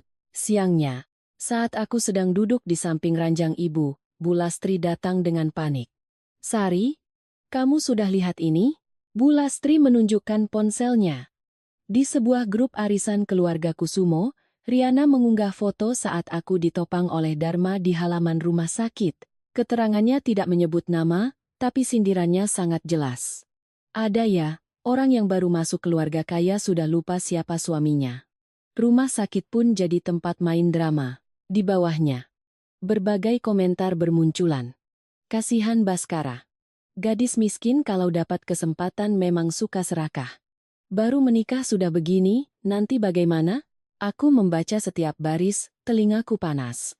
Ibuku yang terbaring mendengar suara Bu Lastri yang terisak, membuka matanya. Ada apa nak? Aku cepat-cepat menyembunyikan ponsel itu. Tidak ada apa-apa Bu. Tapi di ranjang sebelah, seorang ibu-ibu kenalan Bu Lastri sudah melihat unggahan itu. Ia melirikku, lalu berbisik pada keluarganya. Itu menantu keluarga kaya yang diberita itu, ya, kelihatannya baik, ternyata begitu. Suaminya di kursi roda, dia main mata sama kakak iparnya. Ibuku mendengarnya. Wajahnya pucat pasi. Sari, mereka bilang apa? Ibu jangan dengarkan omongan orang. Ibu mencoba duduk, tangannya memegangi dada. Anakku tidak seperti itu. Aku berlari menopangnya. Ibu, tiduran lagi. Monitor detak jantung berbunyi cepat. Dokter Rina dan perawat bergegas masuk. Aku mundur ke samping. Kedua tanganku gemetar hebat. Amarah mencekat di tenggorokan. Tapi aku tidak berani menangis. Menangis saat itu hanya akan membuat ibu lebih takut. Sekitar setengah jam kemudian, kondisi ibu kembali stabil. Dokter Rina keluar, suaranya tegas. Bu Sari, kondisi Ibu Wati sangat sensitif terhadap stres. Keluarga tolong usahakan jangan sampai beliau mendengar hal-hal yang mengejutkan. Aku mengangguk. Maaf dok, baru saja aku keluar ke koridor, aku melihat Ibu Miranda sudah berdiri di sana. Beliau mengenakan kebaya ungu tua, wajahnya sedih seolah dialah yang paling tersakiti. Di sampingnya, Dharma menunduk, memainkan peran sebagai kakak yang serba salah dengan sangat baik. Ibu Miranda menyodorkan setumpuk kertas padaku. Sari, masalahnya sudah sampai sejauh ini, ibu tidak bisa membelamu terus. Tanda tangani surat ini dan tinggalkan keluarga Kusumo, ibu akan coba bicara pada Tuan Wijoyo agar masalah ini tidak diperpanjang. Aku menatapnya. Saya berbuat salah apa sampai harus pergi? Ibu Miranda menghela napas. Fotonya sudah sejelas itu. Keluarga kita mau ditaruh di mana mukanya? Aku tertawa, tapi mataku perih. Sebuah foto yang dipotong sudutnya, ibu bilang jelas. Lalu tanda tangan palsu di berkas rumah sakit ibu saya. Apa ibu juga melihatnya dengan jelas? Wajah ibu Miranda mendingin, lalu kembali lembut. Jangan mengalihkan masalah. Di lampiran perjanjian pernikahan tertulis, jika kamu terbukti merusak nama baik keluarga Kusumo, bantuan biaya pengobatan bisa ditinjau kembali.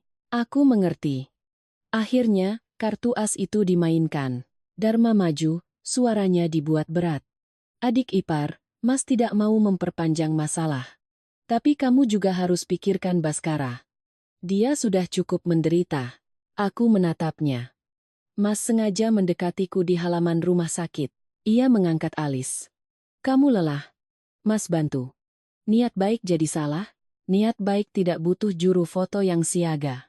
Ibu Miranda mengerutkan kening. Sari, aku tidak menjawab.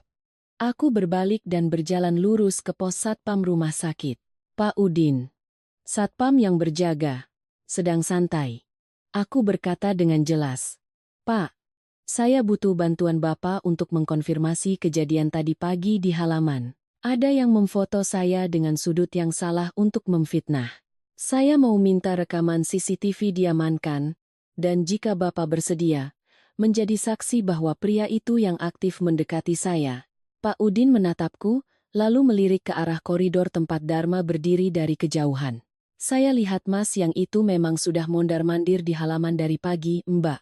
Waktu Mbak keluar, baru dia mendekat. Mbak mundur, dia yang terus maju. Aku menunduk. Terima kasih Pak.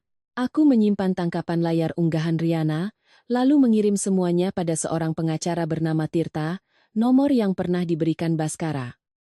Tanganku masih gemetar, tapi otakku anehnya sangat jernih. Baskara menelepon. Kamu di mana? Pos Satpam. Jangan bertindak sendirian.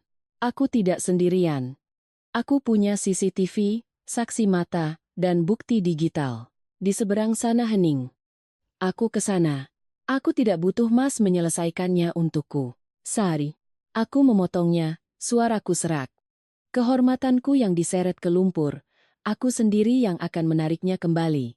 Selesai berkata, aku menutup telepon. Di halaman rumah sakit, angin meniup beberapa daun kering. Aku berdiri di sana, untuk pertama kalinya merasakan ketakutan di dalam diri pada sesuatu yang lain. Bukan keberanian, tapi batas kesabaran. Dan keluarga Kusumo baru saja melewatinya. Pengacara Tirta tiba di rumah sakit saat hari sudah gelap. Penampilannya sederhana, hanya kemeja abu-abu dan tas kulit biasa. Tapi caranya membuka laptop dan menanyakan setiap detail waktu membuatku merasa lebih tenang. Bu Sari, ceritakan dari awal, tapi hanya kejadian yang ibu lihat sendiri. Bagian asumsi. Pisahkan. Aku mengangguk. Sekitar pukul 9.10, Mas Dharma muncul. Saya menolak bantuannya, lalu saya pusing. Dia maju untuk menopang, saya langsung menarik diri. Siangnya, foto itu diunggah. Pak Udin, satpam itu, juga ikut memberi keterangan. Saya lihat masnya itu memang sudah menunggu dari pagi. Mbak Sari keluar, dia yang mendekat. Tidak ada yang mesra sama sekali. Pak Tirta mencatat dengan cepat. Rekaman CCTV bisa disimpan berapa lama? 30 hari, Pak. Tapi untuk mengambilnya harus ada surat permintaan resmi. Baik. Saya akan siapkan suratnya. Baskara duduk di dekat jendela, tangannya di atas roda kursi.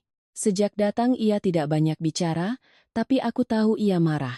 Bukan marah padaku, tapi marah karena papan catur yang ia mainkan tiba-tiba punya bidak baru yang bergerak di luar kendalinya. Aku menunjukkan unggahan Riana pada Pak Tirta. Saya sudah simpan tangkapan layarnya, lengkap dengan waktu unggah, komentar pertama, dan daftar yang membagikan. Pak Tirta menatapku, sedikit mengangkat alis. Anda sangat teliti. Saya akuntan. Salah satu koma saja bisa jadi masalah, apalagi nama baik saya. Tiba-tiba Baskara angkat bicara. Unggahan aslinya sudah dihapus. Aku menoleh. Justru karena itu, salinan yang saya simpan jadi lebih penting. Ia menatapku, kali ini tidak ada lagi nada ingin mengambil alih. Ia berkata perlahan, aku sudah minta orang melacak dan mengamankan jejak digitalnya, tapi kamu benar, bukti dari ponselmu lebih kuat. Aku sedikit terkejut. Ini pertama kalinya ia mengakuiku benar tanpa berbelit-belit.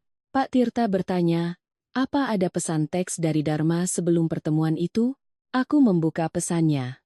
Dharma pernah mengirim pesan, Mas lagi di rumah sakit, kalau kamu butuh bantuan, panggil saja. Terdengar tulus, tapi jika disandingkan dengan rekaman CCTV, pesan itu menjadi bukti bahwa ia yang aktif mendekat. Pak Tirta berkata, kita akan siapkan laporan atas 3 hal. Fitnah, pencemaran nama baik, dan dugaan perkayasaan. Tidak perlu gegabah. Pihak yang menyebar fitnah paling takut jika kita memegang bukti aslinya. Aku menoleh ke arah ruang rawat ibu. Beliau sedang tidur, tapi wajahnya masih pucat. Aku merendahkan suara, saya tidak butuh mereka minta maaf basa-basi. Saya hanya butuh ibu saya tidak lagi mendengar orang berkata putrinya bukan perempuan baik-baik. Baskara mendorong kursinya mendekat. Sari. Ia berhenti sejenak. Kamu. Sebaiknya istirahat. Panggilan kamu terdengar ragu, tapi aku tetap mendengarnya. Aneh. Satu kata sapaan saja bisa terasa berbeda. Aku menatapnya. Mas tidak perlu merasa bersalah. Aku memang bersalah. Kalimat itu membuatku terdiam. Ia melanjutkan, selama ini aku terbiasa menyelesaikan masalah di belakang layar. Kupikir jika kamu tidak tahu, kamu tidak akan takut. Ternyata aku salah. Bukan ternyata. Memang salah. Ia sedikit menunduk. Iya, aku salah. Aku bersandar di dinding, rasa lelah datang terlambat, berat seperti jas hujan basah. Mas, aku tidak butuh pahlawan tanpa wajah. Aku butuh seseorang yang berdiri di sampingku, memberitahuku di mana letak pisaunya, agar aku bisa menghindar sendiri. Jangan menutup mataku lalu bilang itu cara melindungiku. Ia menatapku sangat lama. Baik, mulai sekarang, semua yang menyangkut dirimu dan Ibu Wati, akan kubicarakan lebih dulu. Aku butuh tindakan, bukan janji. Kamu sulit sekali percaya orang. Aku dilatih secara intensif oleh keluarga Mas. Untuk pertama kalinya, sudut bibir Baskara sedikit bergerak. Entah senyum atau bukan, tapi setidaknya wajahnya tidak lagi sedingin lemari es. Setelah Pak Tirta pulang, koridor rumah sakit kembali sepi. Saat aku hendak masuk ke kamar ibu, aku melihat seorang perempuan berdiri di ujung koridor. Ia mengenakan gaun hitam sederhana, rambutnya diikat rendah. Wajahnya cantik tapi lelah. Tatapannya tertuju pada Baskara, lalu beralih padaku. Saat itu, aku melihat ketakutan di matanya, lebih besar dari rasa ingin tahu. Baskara tertegun. Maya. Aku menatapnya. Mas kenal? Perempuan itu melangkah mendekat, kedua tangannya mencengkeram tasnya. Saya Maya Larasati. Saya. Tunangan Mas Dharma, secara status. Kata tunangan membuatku merinding. Istri baru, kakak ipar, dan tunangan kakak ipar, bertemu di rumah sakit. Kalau bukan hidupku, mungkin aku akan berpikir penulis skenarionya terlalu serakah memasukkan karakter. Maya menatapku, suaranya sangat pelan. Maaf datang tiba-tiba. Tapi ada sesuatu yang perlu Anda tahu. Kecelakaan Mas Baskara 3 tahun lalu, tidak sesederhana itu. Baskara langsung menajamkan tatapannya. Maya, jangan bicara di sini. Maya mundur selangkah, seolah takut ada yang mendengar. Lalu ia membuka tasnya, mengeluarkan secarik kertas terlipat, dan dengan cepat menyelipkannya ke tanganku. Besok sore jam 3, di kafe teduh dekat Danau Situ Gintung. Kalau Anda mau tahu kenapa rem mobil Mas Baskara dulu bermasalah, datanglah sendirian. Belum sempat aku bertanya, ponsel Maya berdering. Nama Dharma muncul di layar. Wajahnya pucat. Ia menunduk pamit, lalu bergegas menuju lift. Aku membuka kertas di tanganku. Di bawah alamat, ada satu kalimat yang ditulis dengan gemetar. Jangan percaya apapun yang dikatakan Dharma. Ayah saya meninggal tidak tenang karena keluarga Kusumo. Baskara menatap kertas itu, wajahnya menegang. Aku melipatnya dan memasukkannya ke saku.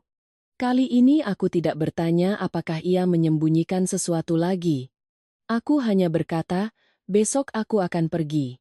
Dan Mas tidak akan memutuskan untukku. Sore berikutnya, aku tiba di kafe teduh 15 menit lebih awal. Kafe itu berada di jalan kecil yang rindang.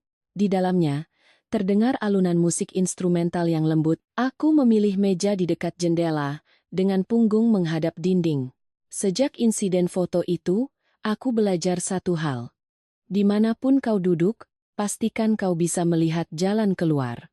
Tepat pukul 3, Maya masuk. Ia mengenakan kemeja krem dan celana hitam. Wajahnya dirias tipis tapi tidak bisa menutupi kelelahannya. Ia duduk di hadapanku. Terima kasih sudah datang. Aku menatapnya langsung. Anda bilang kecelakaan Mas Baskara tidak sederhana. Maksudnya? Maya melihat sekeliling, lalu merendahkan suaranya. Ayah saya, Pak Heru, dulu adalah sopir pribadi keluarga Kusumo, selama hampir 10 tahun. Sebelum Mas Baskara kecelakaan, ayah menemukan ada tanda-tanda sistem rem mobilnya sengaja dirusak. Tubuhku terasa dingin. Anda punya bukti? Ada beberapa catatan ayah, rekaman suara lama, dan beberapa email dengan bengkel mobil. Kenapa baru sekarang Anda bicara? Maya tersenyum sedih. Karena saya pengecut. Karena ayah saya sudah meninggal. Dan karena Dharma mengikat saya dengan terlalu banyak hal, aku menatapnya lebih lama. Di pergelangan tangannya, ada bekas lebam samar yang setengah tertutup lengan bajunya. Saat Maya membuka tas untuk mengambil tisu, sebuah sapu tangan abu-abu jatuh.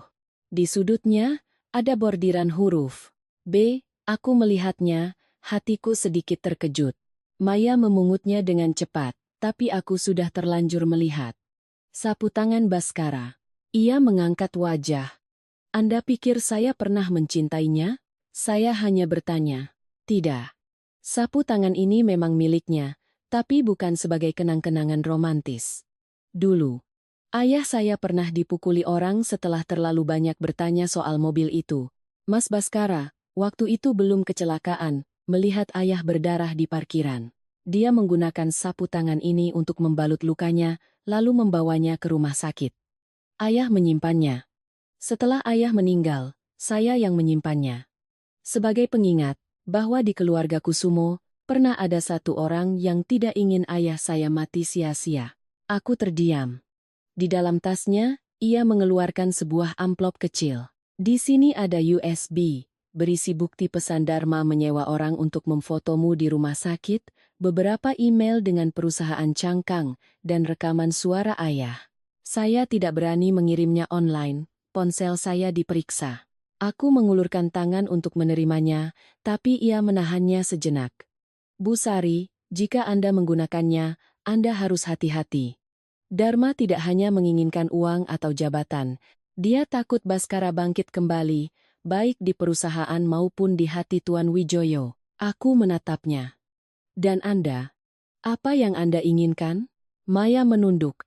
Saya hanya ingin bisa tidur satu malam saja tanpa terkejut karena mendengar suara kunci di pintu. Kalimat itu membuatku sesak.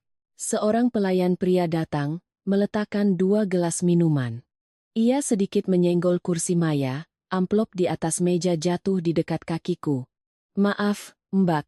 Maya membungkuk untuk mengambilnya. Pelayan itu juga ikut membungkuk, dengan cepat menepuk-nepuk debu di amplop itu sebelum meletakkannya kembali di meja. Semuanya terjadi dalam beberapa detik, begitu normal. Aku memasukkan amplop itu ke dalam tasku. Sore ini saya akan memeriksanya bersama pengacara. Maya mengangguk berdiri dengan tergesa-gesa. Saya harus pulang sebelum jam 4. Kalau Dharma tanya, saya bilang sedang mencoba gaun pengantin. Mbak Maya, ia berhenti. Jika Anda butuh bantuan, katakan langsung. Jangan menghilang. Mata Maya memerah. Saya sudah menghilang terlalu lama. Ia meninggalkan kafe. Saat keluar, aku merasa ada yang mengamatiku dari seberang jalan. Tapi saat aku menoleh, hanya ada lalu lalang kendaraan. Malam itu, di ruang kerja kecil di rumah Pondok Indah, aku menyerahkan USB itu pada Baskara dan Pak Tirta. Baskara memasukkannya ke laptop. Layar menunjukkan sebuah folder kosong. Tidak ada pesan, tidak ada email, tidak ada rekaman suara. Kosong melompong. Aku terpaku. Baskara mengerutkan kening. Dia memberikannya langsung padamu? Iya. Pak Tirta memeriksa beberapa kali, lalu berkata, USB ini tidak berisi data. Bisa jadi sudah ditukar, atau memang tidak pernah ada isinya. Kalimat terakhir itu menusukku. Aku teringat tatapan Maya, sapu tangan itu, bekas lebam di pergelangan tangannya. Semuanya tiba-tiba menjadi kabur, ponselku bergetar. Sebuah pesan dari nomor tak dikenal. Jangan percaya Maya. Pengkhianat seringkali menangis dengan sangat sungguh-sungguh. Aku menunjukkan pesan itu pada Baskara. Ia membacanya, wajahnya menggelap. Di saat yang sama, di sebuah apartemen mewah di sisi lain kota, Dharma merebut ponsel dari tangan Maya. Ia melemparkannya ke sofa. Kamu bertemu Sari, kan? Maya mundur. Aku hanya minum kopi. Dharma tertawa. Minum kopi sampai harus bawa amplop? Ia membuka laci, mengeluarkan KTP dan paspor Maya, meletakkannya di meja. Mulai hari ini, semua ini aku yang pegang. Ponselmu juga. Ingat, foto-foto pribadimu ada di mana, dan siapa yang bisa menerimanya. Cukup satu kali klik. Wajah Maya pucat pasi. Kamu. Rendahan. Dharma memiringkan kepala, suaranya lembut seperti sedang membujuk anak kecil. Rendahan tapi menang, orang tetap akan menyebutnya pintar, Maya. Malam itu, aku duduk di hadapan USB kosong, hatiku berat. Aku tidak tahu apakah Maya berkhianat atau ada yang selangkah lebih cepat dari kami. Tapi aku tahu satu hal, Dharma sudah mulai takut, dan saat penjahat mulai takut, ia biasanya tidak akan mundur. Ia akan menggigit lebih keras. Pagi berikutnya, Ibu Miranda meneleponku sangat awal. Sari, hari ini kamu ke kantor sebentar. Sudah jadi menantu keluarga Kusumo, Harus tahu juga urusan keluarga. Nanti kalau orang luar tanya, jangan sampai kamu dibilang hanya bisa duduk di rumah sakit dan mengeluh. Suaranya masih lembut, tapi di balik setiap katanya aku bisa mendengar kuku yang digoreskan ke meja. Aku menjawab, baik Bu. Jam berapa saya ke sana? Jam 9. Nanti Ibu suruh mobil jemput. Aku tidak menolak. Sejak insiden USB kosong, aku paham ada jebakan yang tak bisa dihindari. Lebih baik masuk dengan mata terbuka daripada berdiri di luar sambil menebak-nebak. Kantor PT Sentosa Jaya berada di gedung kaca yang megah. Lobinya luas, logonya berkilauan. Para karyawan menunduk hormat pada Ibu Miranda, seolah beliau adalah pemegang kuasa yang sesungguhnya. Beliau membawaku melewati ruang akuntansi, ruang proyek, ruang direksi, mulutnya memperkenalkan dengan ramah. Ini menantu saya, Sari Puspita. Dulu juga akuntan, jadi melihat dokumen tidak akan pusing. Para staf tersenyum canggung. Aku juga tersenyum basa-basi. Akhirnya, beliau membawaku ke ruang arsip di lantai bawah tanah. Di depan pintunya ada kamera CCTV. Beliau sengaja berbicara dengan keras. Kamu lihat-lihat saja beberapa berkas lama. Ingat, apa yang kamu sentuh, kembalikan ke tempatnya. Takutnya nanti hilang, malah repot. Aku melirik kamera, langsung paham. Beliau ingin merekamku berada di tengah tumpukan bukti. Jika suatu hari nanti ada kebocoran data keuangan, mereka tinggal bilang. Sari pernah masuk ke ruang arsip. Seketika, aku berubah dari korban menjadi tersangka. Ibu Miranda meninggalkanku bersama seorang staf bernama Lani. Lani membuka lemari, suaranya ragu. Non mau lihat bagian mana? Aku berkata cukup keras agar terekam. Saya hanya melihat sesuai arahan Ibu Miranda. Saya tidak akan membawa dokumen asli keluar, tidak akan mengubah apapun, dan saya minta Mbak Lani mendampingi saya sebagai saksi. Lani tertegun, lalu mengangguk. Aku mulai membalik lembar demi lembar. Bertahun-tahun menjadi akuntan, aku tidak perlu membaca semuanya untuk tahu mana yang mencurigakan. Beberapa faktur pembelian material dari 3 pemasok berbeda, tapi formatnya sama, bahkan ada salah ketik yang sama di kata pengiriman. Aneh sekali, penipuan pun bisa malas sampai lupa mengedit hasil salin tempel. Aku mencatat kode berkasnya di buku catatan. Di tumpukan lain, aku menemukan kontrak pengadaan semen dan baja untuk sebuah proyek perumahan. Harganya dinaikkan secara halus, sedikit demi sedikit di setiap item. Total selisihnya sekitar 18 miliar rupiah. Seperti rayap, tidak langsung meruntuhkan rumah, tapi lama-lama keropos. Aku bahkan melihat tanda tangan digital Baskara di beberapa surat persetujuan pembayaran, padahal tanggalnya jatuh tepat saat ia dirawat di rumah sakit setelah kecelakaan. Punggungku terasa dingin. Mbak Lani, di waktu ini, Mas Baskara sedang dirawat, kan? Lani melihat sekeliling, merendahkan suaranya. Waktu itu katanya Den Baskara memberi kuasa jarak jauh. Kami bawahan. Siapa yang berani bertanya? Aku tidak bertanya lagi. Di sudut sebuah map lama, aku melihat sebuah catatan yang dicoret, bandingkan dengan data dari Ibu Ratna. Nama itu dicoret begitu tebal hingga merobek kertas. Ibu Ratna ini siapa? Lani mengerucutkan bibir. Akuntan lama, Non. Sudah berhenti lebih dari setahun. Katanya pulang ke Cirebon, buka toko kelontong. Aku tidak menunjukkan reaksi apapun. Saat meninggalkan ruang arsip, Ibu Miranda sudah menunggu di koridor. Sudah selesai lihat-lihatnya? Sudah, Bu. Dokumennya banyak sekali, saya hanya sempat lihat sekilas. Beliau menatap buku catatan di tanganku.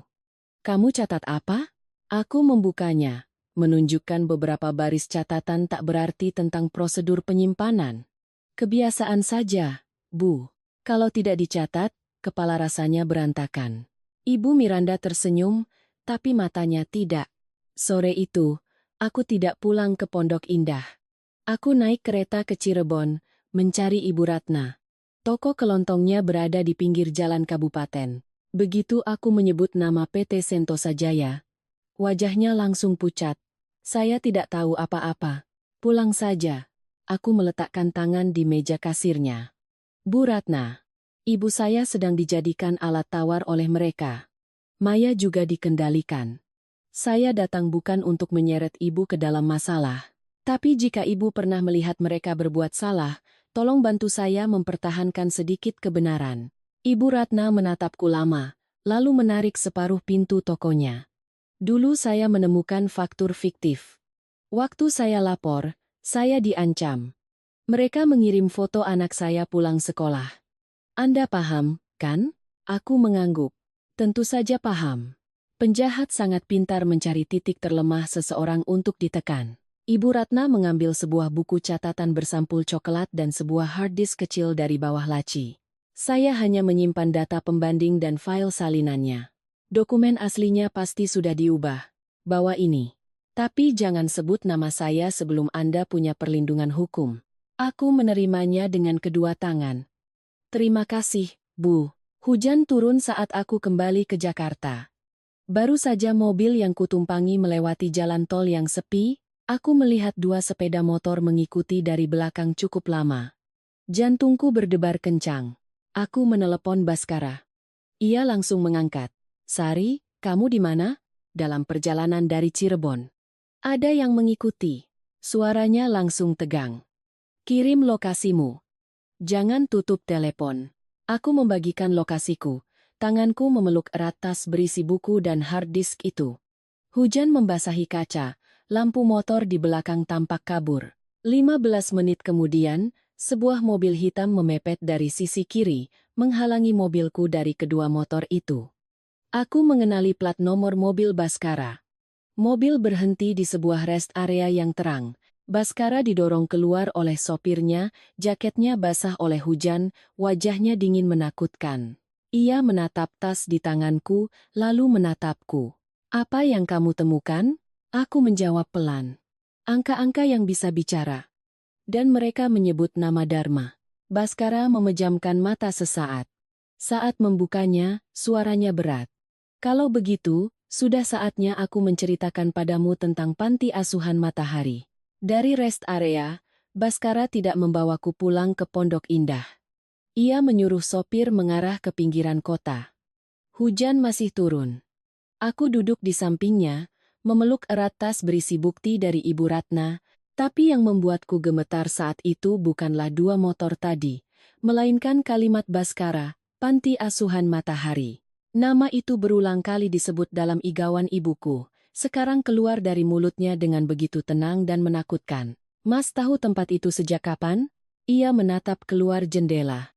Sejak sebelum aku tahu namamu Sari Puspita. Jadi Mas tahu siapa aku? Tidak dari awal. Aku tersenyum tipis. Mas Baskara, cara Mas menjawab itu cocok sekali jadi pengacara. Ia terdiam. Tak lama kemudian, mobil berbelok ke jalan kecil, di hadapan kami ada sebuah gerbang besi tua. Di papan nama yang sudah pudar, masih terbaca tulisan, Panti Asuhan Matahari. Jantungku seperti diremas. Halaman semennya retak-retak. Deretan bangunan sederhana sudah lapuk. Pohon beringin di depan halaman masih ada, batangnya lebih besar, cabangnya menjulur lebar seperti orang tua, yang mencoba melindungi anak-anak yang tak lagi di sana. Mas membawaku ke sini untuk apa? Ia menatap ke arah pintu utama. Dulu, aku pernah tinggal di sini, sebelum Bapak Wijoyo mengadopsiku. Aku menoleh kaget. Apa? Iya. Waktu itu namaku bukan Baskara. Semua orang memanggilku Tino. Tino. Nama itu jatuh ke dalam hatiku seperti batu yang dilempar ke sumur dalam. Permukaan ingatan yang keruh tiba-tiba bergetar. Aku melihat seorang anak laki-laki kurus yang sering duduk sendirian di bawah pohon beringin, melihat ke meja lusuhnya, melihat sepotong roti yang dibagi dua, melihat tanganku sendiri yang terulur. Baskara melanjutkan, suaranya sangat pelan, di sini dulu, ada seorang anak perempuan bernama Ani. Dia sering berkelahi dengan anak-anak yang lebih besar untuk melindungiku. Pernah sandalku disembunyikan, Ani mengambil sandalnya dan melempar tepat ke wajah anak yang nakal itu, lalu berteriak, miskin bukan berarti pengecut. Dengar. Hentikan. Aku mundur selangkah. Anak perempuan itu adalah kamu. Angin meniup halaman, daun-daun kering jatuh bergemerisik. Aku memegangi dadaku, tapi tak bisa menghentikan kepingan ingatan yang kembali. Sebuah gudang yang gelap, bau karung goni dan debu. Suara hujan di atap seng. Suara teriakan Ibu Wati. Sebuah tangan menarikku lari. Tangan kecil tapi sangat erat. Aku mendengar suaraku sendiri menangis. Mendengar seseorang memanggil. Ani, lari. Aku terduduk lemas di teras. Aku. Namaku dulu Ani. Baskara mendekat. Ibu Wati mengadopsimu, lalu mengganti namamu menjadi Sari Puspita. Setelah itu kalian pindah. Tak lama kemudian, aku diadopsi oleh Bapak Wijoyo. Kenapa Mas mencariku? Karena aku berutang padamu. Karena aku ingat anak perempuan yang membagi separuh rotinya saat kami berdua kelaparan. Dan karena setelah aku tahu apa yang terjadi di gudang itu, aku paham, kamu dan Ibu Wati terseret ke dalam dosa keluarga Kusumo. Aku mengangkat wajah menatapnya. Lalu pernikahan ini apa? Mas menikahiku karena sadar aku adalah Ani? Ia mengepalkan tangannya di atas roda kursi. Sebagian. Sebagian? Suaraku pecah. Sisanya apa? Untuk menyelidiki keluargamu? Membawaku mendekat pada Ibu Miranda, Dharma, Bapak Wijoyo, untuk membuka kotak dosa yang tidak bisa Mas buka sendirian? Ia tidak menghindari tatapanku. Iya, jawaban itu lebih menyakitkan dari kebohongan manapun. Setidaknya ia tidak berbohong. Tapi kebenaran juga tidak ramah. Ia tetap mengiris. Aku berdiri. Jadi, Mas menyelamatkanku atau memanfaatkanku? Dua-duanya. Hujan mulai membasahi bahunya. Aku tahu aku salah. Saat tahu Ibu Wati sakit parah, aku menyetujui pernikahan ini. Kupikir, dengan membawamu masuk ke keluarga Kusumo adalah cara melindungimu, sekaligus cara memaksa mereka menunjukkan belangnya. Aku tertawa, air mata mengalir tanpa kusadari. Mas berpikir untukku. Bapak Wijoyo pernah berpikir untuk ibuku. Sekarang giliran Mas berpikir untukku. Keluarga Mas memang hebat, ya. Bahkan hak memilih orang lain pun bisa dibeli grosiran. Wajah Baskara memucat. Sari, aku berbeda dari mereka dalam tujuan, tapi aku mirip dalam cara. Aku sama-sama menyembunyikan kebenaran darimu, menempatkanmu di papan catur, lalu bilang itu demi kebaikanmu. Ia menunduk. Untuk pertama kalinya, pria ini tidak lagi tampak seperti tembok, ia tampak seperti rumah yang retak, berusaha tetap tegak hanya karena terbiasa menahan beban. Maafkan aku. Aku memandang berkeliling halaman panti asuhan itu. Tempat ini pernah menyimpan seorang anak bernama Ani. Seorang anak yang diselamatkan lalu namanya diganti, masa lalunya disembunyikan, dan didorong masuk kembali ke keluarga yang menjadi sumber ketakutan dalam hidupnya. Aku berbalik, berjalan menuju gerbang. Kamu mau kemana? Tanya Baskara. Aku butuh waktu sendiri. Biar aku antar. Hari ini Mas sudah membawaku cukup jauh. Ia terdiam. Aku melangkah keluar, hujan menerpa wajahku. Aku belum memaafkan Baskara. Belum bisa. Tapi sejak mendengar nama Tino, aku juga tidak lagi bisa menganggapnya orang asing. Ada ikatan yang bukan cinta, bukan juga benci. Ikatan itu adalah kenangan. Dan kenangan lebih mengikat dari perjanjian manapun. Aku tiba di rumah sakit dengan pakaian yang masih lembab. Bu Lastri terkejut. Ya ampun nak, kamu dari mana basah-basahan begini? Ibumu tadi sempat sadar, tanya Sari di mana. Aku tidak langsung menjawab. Tenggorokanku tercekat. Aku masuk ke ruang rawat. Ibu Wati terbaring lemah. Melihatku, beliau mengulurkan tangan. Kamu sudah pulang. Nak, aku duduk di sampingnya, menggenggam tangannya. Bu, tadi Sari ke panti asuhan Matahari. Tangan ibu gemetar, matanya terbelalak. Di dalamnya bukan lagi kelelahan orang sakit, tapi ketakutan yang ditarik kembali ke masa lalu. Siapa yang membawamu ke sana? Baskara. Ibu memejamkan mata, 2 tetes air mata mengalir ke pelipisnya. Akhirnya, rahasia itu tak bisa lagi disembunyikan. Aku mendekat. Bu, nama Sari dulu Ani, kan?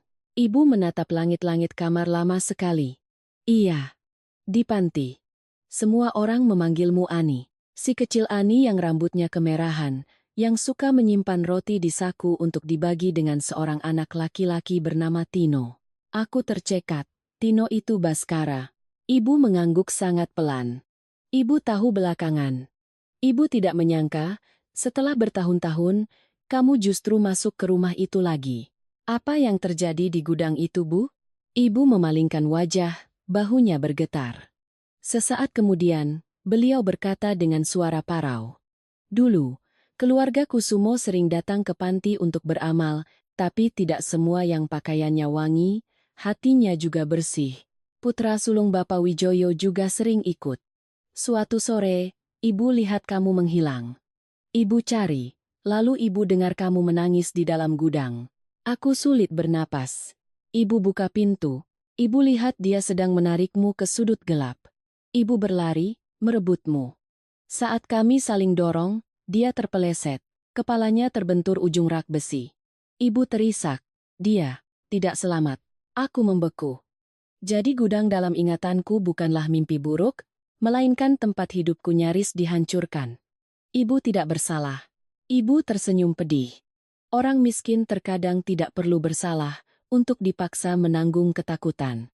Bapak Wijoyo takut skandal ini menghancurkan nama keluarga Kusumo. Dia memberi ibu uang, menyuruh ibu pergi dari panti, mengganti namamu, dan tidak pernah mengungkit masalah itu lagi. Dia membeli keheningan ibu. Ibu menerima uangnya. Aku menatap ibu, hatiku nyeri.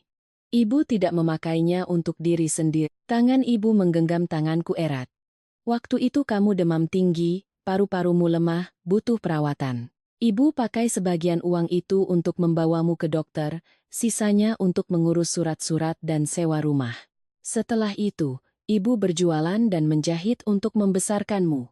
Ibu tidak berani hidup mewah dengan uang itu, tapi menerima tetaplah menerima, salah tetaplah salah. Air mataku jatuh. Ibu menyelamatkanku. Ibu menyelamatkanmu dari gudang itu, hanya untuk membiarkanmu masuk ke rumah lain yang juga dipenuhi orang-orang yang ingin membungkammu. Aku menangis sesenggukan.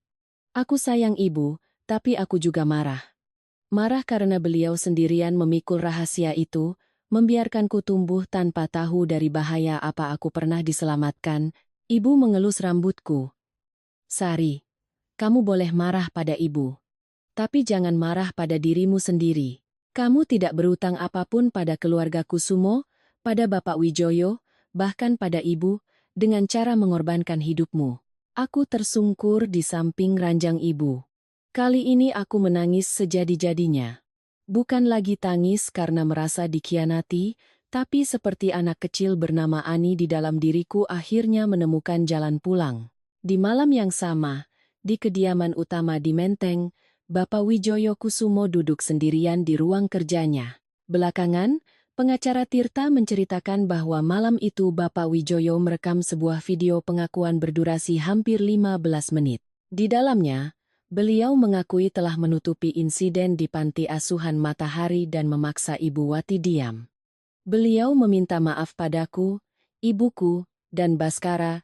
Beliau juga mengubah surat wasiatnya dan menandatangani surat kuasa sementara yang memberikan wewenang penuh pada Baskara untuk mengelola perusahaan, dengan syarat dilakukannya audit total terhadap PT Sentosa Jaya. Tapi orang yang berbuat baik terlambat seringkali lupa bahwa penjahat di dalam rumah tidak tidur cepat.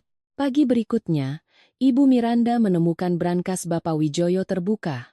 Ia melihat amplop yang disegel untuk pengacara Tirta. Siangnya, Bapak Wijoyo terkena stroke di ruang kerjanya.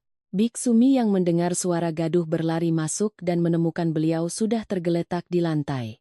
Ibu Miranda berdiri di sana, wajahnya pucat tapi matanya tenang. Panggil ambulans, Bik. Biksumi berteriak panik. Ibu Miranda malah berkata, tenang, coba saya cari dulu obatnya di mana. Tenang. Dua kata yang menunda menit-menit berharga. Saat Biksumi gemetar menelepon, Ibu Miranda sudah sibuk menggeledah laci, mencari kunci brankas, mencari apapun yang ia pikir bisa menghancurkan kekuasaannya. Tapi ia terlambat.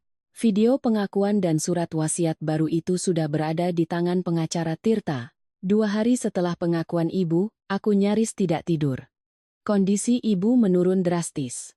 Sore itu, Ponselku menerima notifikasi aneh konfirmasi pesanan obat online yang dikirim ke nomorku. Aku tidak memesan obat. Di bagian catatan, ada tulisan singkat. Sari, aku tidak berkhianat. Amplopnya ditukar. Aku di apartemen Mutiara, unit 3708. Tolong aku, Maya. Aku langsung berdiri. Aku menelepon Baskara. Maya mengirim sinyal bahaya. Dia disekap. Kirim alamatnya. Jangan pergi sendiri. Aku tahu. 1 jam kemudian, kami tiba di apartemen Mutiara. Baskara, aku, dan pengacara Tirta, bersama dengan manajemen gedung. Setelah hampir 10 menit bel dibunyikan, pintu terbuka. Maya berdiri di dalam, wajahnya pucat. Di belakangnya, Dharma muncul, tersenyum tipis. Wah, ramai sekali. Adik ipar membawa rombongan, ya? Aku menatapnya. Mbak Maya meminta bantuanku. Dharma menoleh pada Maya. Kamu minta bantuan? Maya gemetar. Tapi kali ini ia tidak menunduk. Iya. Pengacara Tirta maju. Nona Maya, apa benar identitas dan ponsel Anda ditahan? Benar. KTP, paspor, dan ponsel saya dipegang oleh Dharma. Wajah Dharma menggelap. Ini urusan pribadi kami, jangan ikut campur. Pak Tirta menjawab tenang. Belum menikah bukan urusan pribadi. Dan menahan identitas serta mengancam adalah tindakan melawan hukum. Baskara, dari kursi rodanya, menatap Dharma. Kembalikan barang-barangnya. Dharma menatap adiknya, bibirnya bergetar. Kau pikir dengan secarik kertas dari orang tua itu kau menang? Baskara berkata pelan, kalau kau takut, mengaku saja. Jangan terlihat lelah. Akhirnya, di hadapan kamera CCTV koridor, Dharma mengembalikan barang-barang Maya. Di kantor pengacara, Maya menyerahkan USB yang asli dan sebuah buku catatan tua milik ayahnya. Isinya, bukti manipulasi rem mobil Baskara. Semua bukti kini lengkap. Malam itu, Bik Sumi meneleponku. Nonsari, lusa Nyonya Miranda mau mengadakan pesta. Katanya mau mengumumkan Den Dharma jadi direktur utama. Tapi saya dengar Non Riana menyuruh siapkan cetakan foto Non dan beberapa dokumen. Mereka mau memaksa Non bersujud di depan altar leluhur. Aku memejamkan mata. Terima kasih Bik, Non jangan datang, mereka nekat. Aku menatap ibu yang tertidur. Jika aku lari, mereka akan bilang aku bersalah. Jika aku diam, Maya dan Ibu Ratna akan terus dalam bahaya. Ibuku akan menanggung fitnah selamanya. Saya akan datang Bik. Tapi bukan untuk bersujud. Di hari pesta, aku mengenakan kebaya hijau sederhana yang pernah ibu jahitkan untukku, tapi belum selesai. Aku menyelesaikan beberapa jahitan terakhirnya. Sore itu, aku memakainya, menyanggul rambutku, dan membawa map berisi semua bukti. Kali ini, aku masuk ke rumah Kusumo bukan sebagai menantu pilihan. Aku masuk untuk mengambil kembali namaku. Aku tiba di kediaman utama saat lampu-lampu sudah menyala terang. Ibu Miranda menyambutku dengan senyum. Sari, sudah datang? Ibu kira kamu tidak berani. Aku menjawab, pesta besar keluarga suami, bagaimana mungkin saya tidak hadir? Dharma berdiri di dekat altar leluhur, berbicara tentang kehormatan keluarga. Lalu Riana mengambil mikrofon, keluarga perlu memperjelas status orang yang baru masuk tapi sudah merusak nama baik Kusumo. Layar besar menampilkan fotoku dengan Dharma, lampiran perjanjian palsu, dan surat jaminan rumah sakit yang dipalsukan. Ibu Miranda menyuruhku bersujud, meminta maaf, dan menandatangani surat cerai. Jika tidak, biaya pengobatan ibuku akan dihentikan. Aku menatap asap dupa, lalu menatap lurus ke arahnya. Saya bisa menunduk di hadapan leluhur, tapi saya tidak akan bersujud di hadapan fitnah. Satu ruangan hening. Aku membuka mapku. Pengacara Tirta masuk, diikuti oleh Baskara. Maya, Ibu Ratna, Dr. Rina, dan Pak Udin juga hadir. Satu persatu, bukti dipaparkan. Rekaman CCTV rumah sakit, kesaksian Pak Udin, tanda tangan palsu. Buku catatan Ibu Ratna tentang faktur fiktif, USB dari Maya tentang sabotase mobil. Dharma berteriak. Kalian bersekongkol. Pak Tirta memutar video pengakuan Bapak Wijoyo. Di dalamnya, beliau mengakui segalanya, dari insiden di Panti Asuhan Matahari, hingga menyerahkan wewenang pada Baskara, dan meminta audit perusahaan. Ibu Miranda Limbung. Pengacara Tirta kemudian mengumumkan hasil tes DNA lama, Dharma bukan putra kandung Bapak Wijoyo. Satu ruangan membeku. Dharma berteriak bahwa ia adalah putra sulung. Baskara hanya menatapnya. Kau kehilangan segalanya bukan karena tidak sedarah dengan keluarga ini. Kau kehilangan segalanya karena memilih hidup dengan kebohongan dan kekejaman. Setelah malam itu, Dharma ditahan atas berbagai tuduhan. Ibu Miranda diselidiki sebagai kaki tangan. PT Sentosa Jaya diaudit besar-besaran. Ibu Wati meninggal dunia seminggu kemudian. Dalam surat yang beliau tinggalkan, beliau menulis, "Ibu tidak berharap kamu membalas budi ibu dengan pengorbanan. Ibu hanya berharap kamu menjalani hidupmu tanpa harus menunduk karena ketakutan.